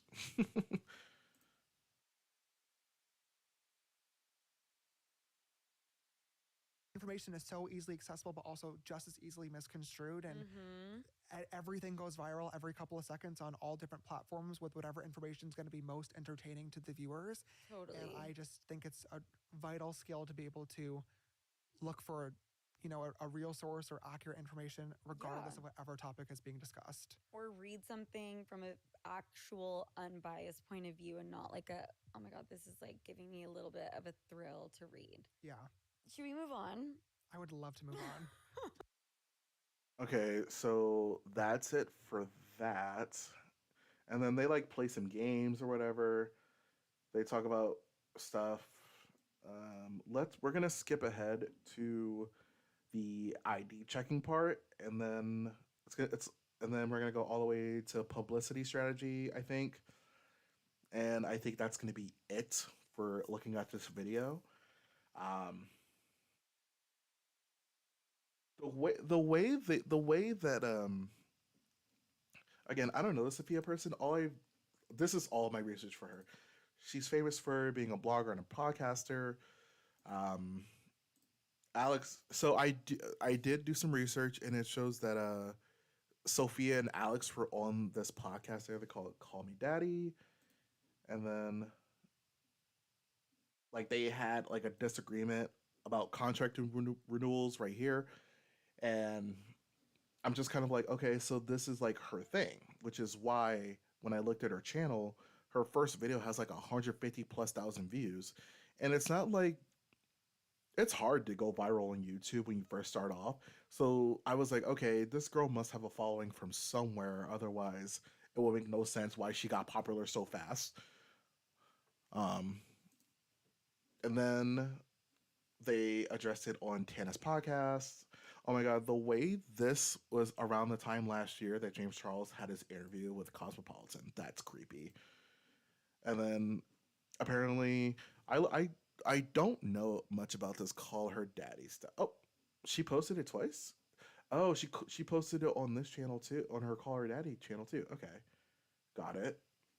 Um, so I'm looking at the comments here, and like it's very split.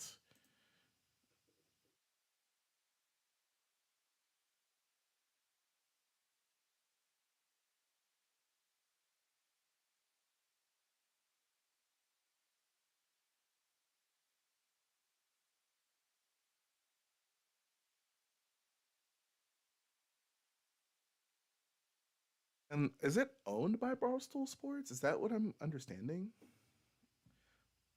Can somebody correct me here? I'm under the understanding that Call Her Daddy is owned by Barstool Sports, or Sophia. Alex secured the bag. Sophia threw her career away. Big props. Okay. Things about the podcast. I will say that I've had a friend that like mentions the podcast all the time, and I didn't know what they were referencing.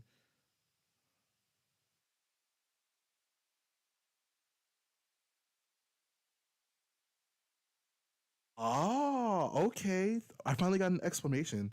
They got an offer for more money and to get back ownership of the podcast, and Sophia refused it. Okay. Was that the contract dispute? Which was, hey, so are they saying they sold it back to them? I'm confused. Wait, hold on.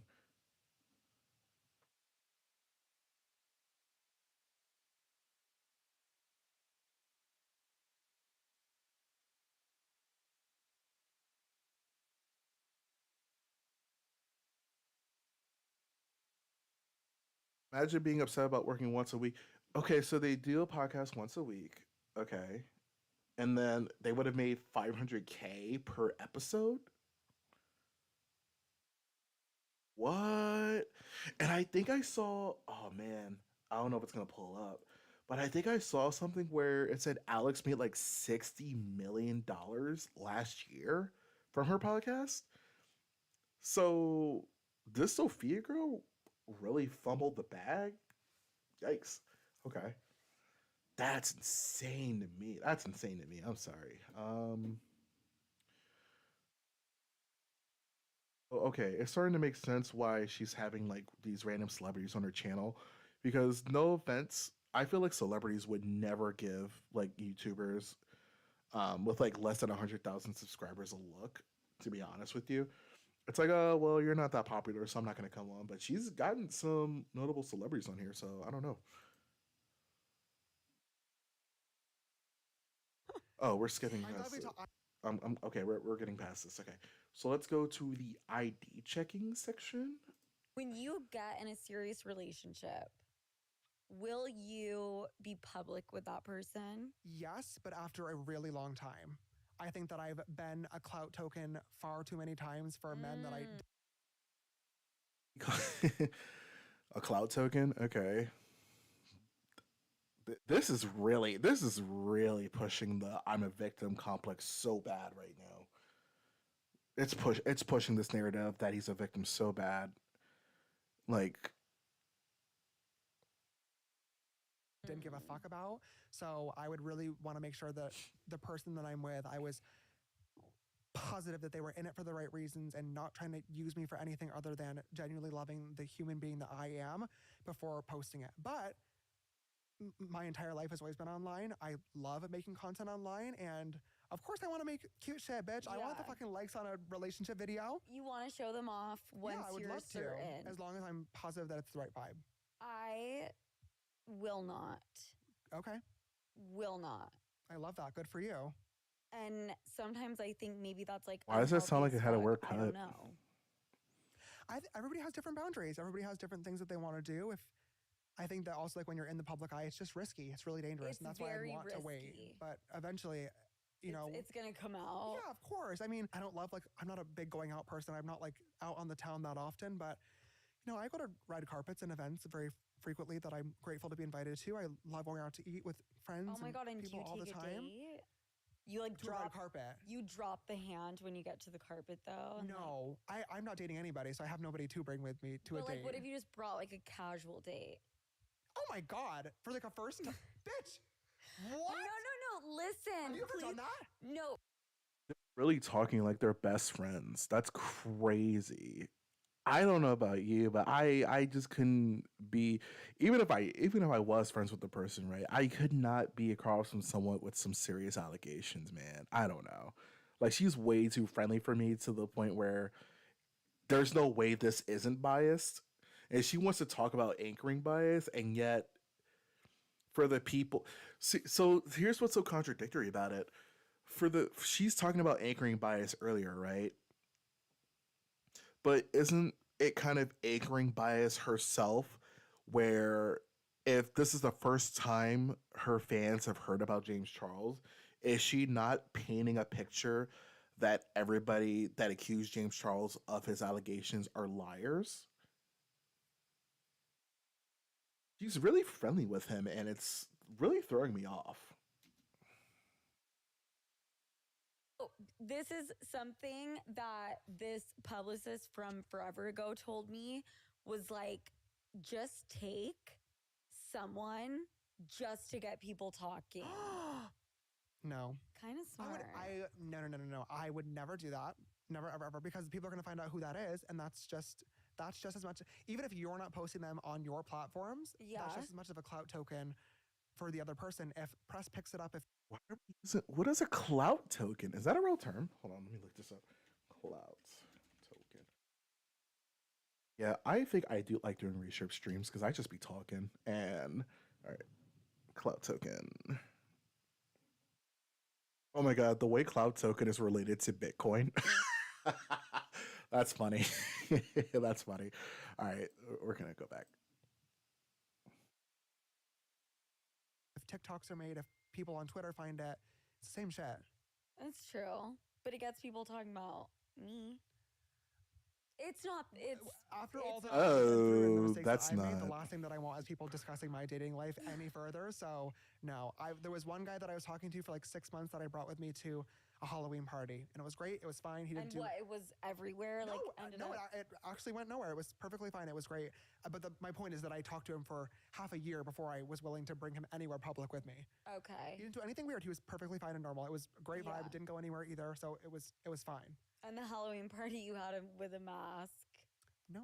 Like a Get his- full jumpsuit, so get his no face one out. knew who it was. I think a lot of the guys that I used to spend my time talking to too were guys that would treat me like a science experiment or like a secret. And that's also a trap that I fell into quite a lot. And one of the topics that gets brought up a lot in some of the music that I've been working on. And I think that was one of the things too where I've even a lot of the guys that I used to spend my time talking to, I couldn't have even brought to things even if I wanted to, because it was guys that would want to talk to me in private or hook up in private or hang out in private, but would never be willing to be out in public. And now I've Yeah. learned that I deserve somebody that's going to be proud to love me and be with me whenever that person comes. So that was a important lesson learned too. You're making me self-reflect. Your entire album it just seems like there's so many. Okay, I think that's it. Okay, cool. All right, so that really wasn't that much. I thought they were going to talk about ID checking a lot more. They just kind of feels like they brushed over it. I kind of get more comments because they are frying her up down here. I want to see the comments under this Tana podcast video too.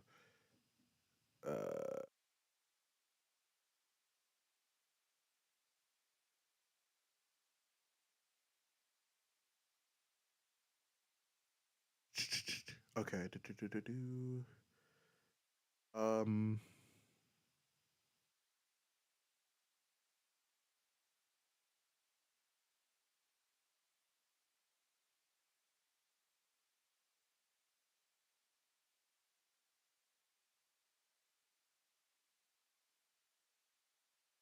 It's more so comments about like, oh, Sophia and Alex sound the same.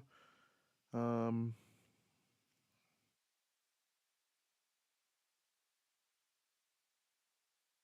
She really lost her.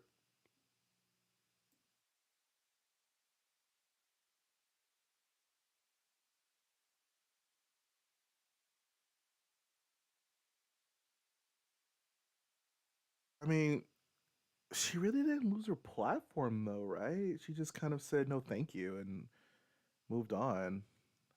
Uh.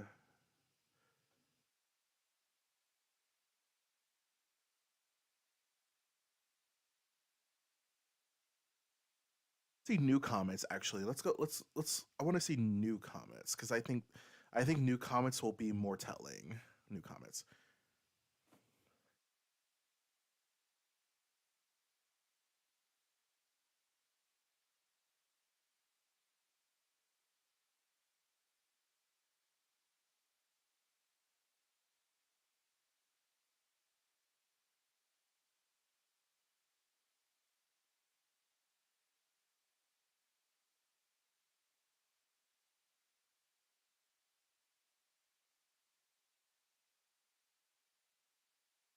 Seeing really any comments explaining this.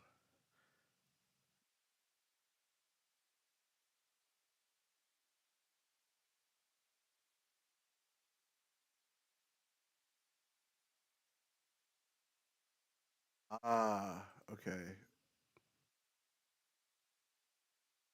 So from my understanding, they were offered a really lucrative deal, and Sophia said no, thank you. That's just kind. If somebody wants to correct me, but that's kind of what I've been seeing.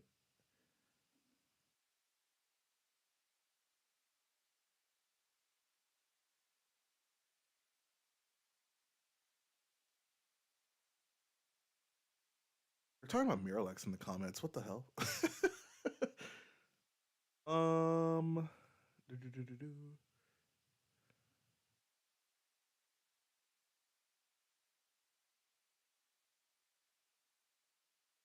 All right, let's just listen in. Actually, Ask you some hard hitting questions. Go. And then if you don't want them in, I'll cut them. But I just want to No, know. no, no, go. So well, I just really want to know the whole life story because I don't know. You're like, so you So don't have you a met- dad. I'll skip that. But you met Alex how? Barstool put you guys together? No. So I had met a girl in an Uber pool when I first. Been there. Was it Lila Dana's Gibney? like, can't relate. Looking at her view. Been there though. When I first moved to New York, I had no money. I was taking an Uber pool. I met this girl, and then I was looking for a new apartment, and I needed roommates, right? Because I was living in a studio, and it was alarming. Like mattress on the floor, like terrifying. I was like, okay, I want like a kitchen, like maybe like a washer and dryer. Maybe Better I should area. live with people, Yeah. so I can afford it. So I told the girl I'd met in the Uber pool that I was looking for an apartment, and she was like, no fucking way. I know a girl looking for an apartment. She put us in contact with each other, Alex and I, and the day that we met, we were looking for an apartment together, and we signed a lease. The that day you day, met? the day we met. Yo, I've that's done a lot You of are shit. reckless. I've done a that's lot of crazy. shit. That is to meet someone and sign. It is crazy a because there are lease so many is- people who I've known. Most people, actually, almost all people that I've known for like 5 years or more, I would not sign a lease with right now. So like Okay, to know but somebody when- for a Well, few sometimes you're in a hours. rock and a hard But place. Yeah, you're desperate, and it's like Mm-hmm. Yeah, and you want better, and you're willing to take the risk. And sometimes things like that end amazing. I feel Sometimes like you you should find a live with lifelong friend roommates in you that. don't know too. But then it's like if you start becoming really close friends, Oh, that's right. like And you need time Which, spans I when mean, you're I don't stuff, girl. regret meeting her at all. Like Yeah. I feel like it like Yeah. It's a part of your you know, journey. Yes, Yeah. 100%. And so you guys signed a lease that day. Yes. Okay. But that is fucking crazy. Now that I'm like thinking back, hi, how are you? Nice to meet you. Okay, let's sign on the dotted line to Yeah. your lease. What's your Let's credit go. score? Yeah. a Got any 2-year evictions? lease too. Yeah. A two-year lease too. Like Yeah. that's I didn't even know wild. they had those. But again, high risk, high reward in certain ways. There, like a high reward came Yeah. out of that in a very different way, Yes. That's so universally. true. Yes. So you sign this lease. Then what happens? Then so the lease is with her and her childhood best friend. Okay. So the three of us lived together. I had Mhm. never met the childhood best friend. I'm like, you know what? I'm just happy to tag along. Just like I'll just have a room. Hey, besties. Yeah. And Alex and I just hit it off, and Mhm. it was like from that moment on, we spend every day together. We do everything together, and the rest is history. Yeah. Well, So hold it was on. good. No. The rest, No. you're like, whoa, Hold on. whoa. So, were you guys just having conversations and you were like, God, this should be a podcast? Or was it kind of like Barstool was looking for that and you applied? Like, what put you both in the position to ever start Call Her Daddy? So she was always very into media Mhm. and entertainment. I think college she majored in. Actually, I was about to like make some shit up. Film, something like that. Yeah. I was, but then later I found out it was Erica Nardini who had told Dave these girls need to they need to be the next Yes. female hire. And so then, sorry, and again, if you want to end this conversation No. at any point, literally tell me to fuck off, shut up, kill myself, whatever you need. But so then you guys start filming Call Her Daddy, and you immediately sign a contract with Barstool, yes? It was pretty Yeah. immediate. Yeah. And pretty then quick how with these long did that go contracts. for? How long did you guys podcast together for? Ooh, I would say 2 years or a little Oh, over wow. 2 years. Mm. At And then, Barstool. and then basically the gist of the end of the feud was like Barstool wanted to renew for like a price that like you felt like you were valued at more. Yes. And so she stayed, you walked. Yeah. That's a very summed Watered up Yeah, very. version. There was Wait, let's go back. I don't understand. It was like Barstool wanted to renew for like a price that like you felt like you were valued at more. I see. Okay, so she was like, "I'm worth more than that," but like 500,000 a show once a week, and you still think you deserve more? I think that's nuts. Okay, now I see why people said Sophia definitely lost in this situation. Okay, More. yes. And so she stayed, you walked. Yeah. That's a very summed Watered up Yeah, very. version. There was so much Very. that went into it, but basically, we were getting paid a certain amount, and we knew that it was worth so much more, and we were having a okay. I understand where she's coming from, where you feel like your value is way more than like whatever the contract is saying. I get it. I'm not hating on that. But also, was there other people saying you deserve more, or was it just like you yourself saying I deserve more? Because obviously, you're always going to say you deserve more. Like, I don't feel like anybody's ever gotten a job where they were like, "Hey, we're going to pay you minimum wage," and you're like, "Yep, that's good enough for me." It's like, no, you're obviously going to want more as you work that job, because if you show that you're good at it, which obviously this Call Her Daddy podcast was amazing. It's extremely successful. Um, So I get the precedence, but was it like other people were offering her more and that's why she held off and walked away? But she never, it seems like that wasn't the case. It just seems like, hey, we'll pay you for this and that'll be it kind of thing. I don't know. But that's, so now I'm understanding. Okay. Okay. Okay. Okay. Green bias. It's crazy. So I want to look at this article just a little bit more before I end the stream, because I think I have what I want to say in this video. That hopefully I will record tonight and put out tomorrow. So you have watched my behind the scenes research basically. It's usually a little bit shorter, but I was just like, there's so much stuff to look into. Um, this is a fluff piece that she referenced. You know,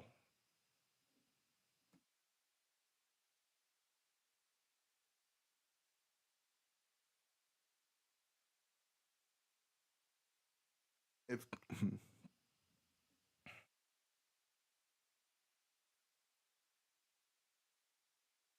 I mean, he says it in the art. I mean, apparently, he says it right here in this Cosmo article where um, he should have been more sensitive to how his fame could color the way others responded to him.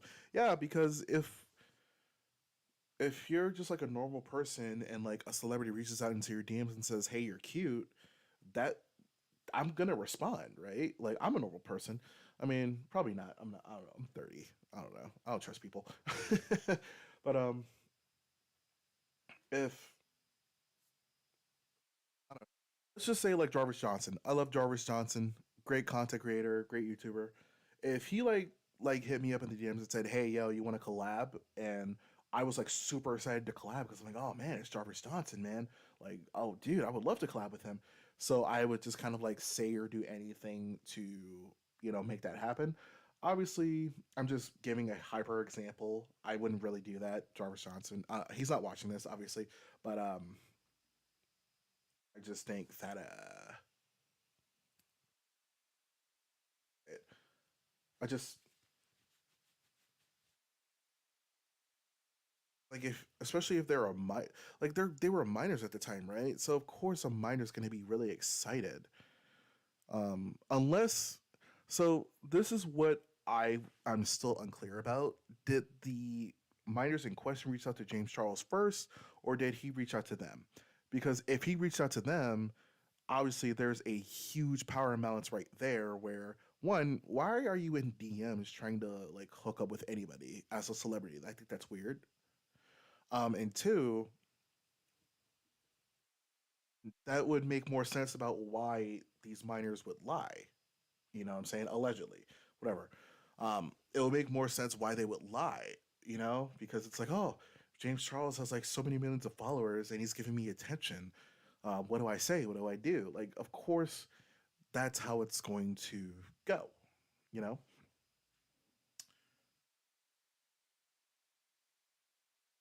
And even it says in the article, he said, "Yeah, I did mess up." So I'm like, why are we here? Why did this interview happen? Why did this happen? You know? And where my I think that's kind of where my head is at with that. I don't get it. I legitimately do not understand. So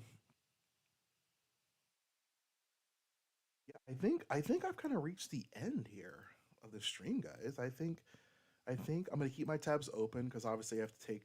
I didn't even take notes while I was going. I was just talking, but I feel like I have a lot of things that I'm going to have. I want to go back and listen to this again on my own time and take notes. Because I definitely, obviously, I had a lot to say. So, really don't have much else to say except, thanks for tuning in. For those that kind of stayed and watched the whole thing, thank you. Let's play some music on the way out. Let's play some Danganronpa on the way out. Let's. Ooh, which one is this one?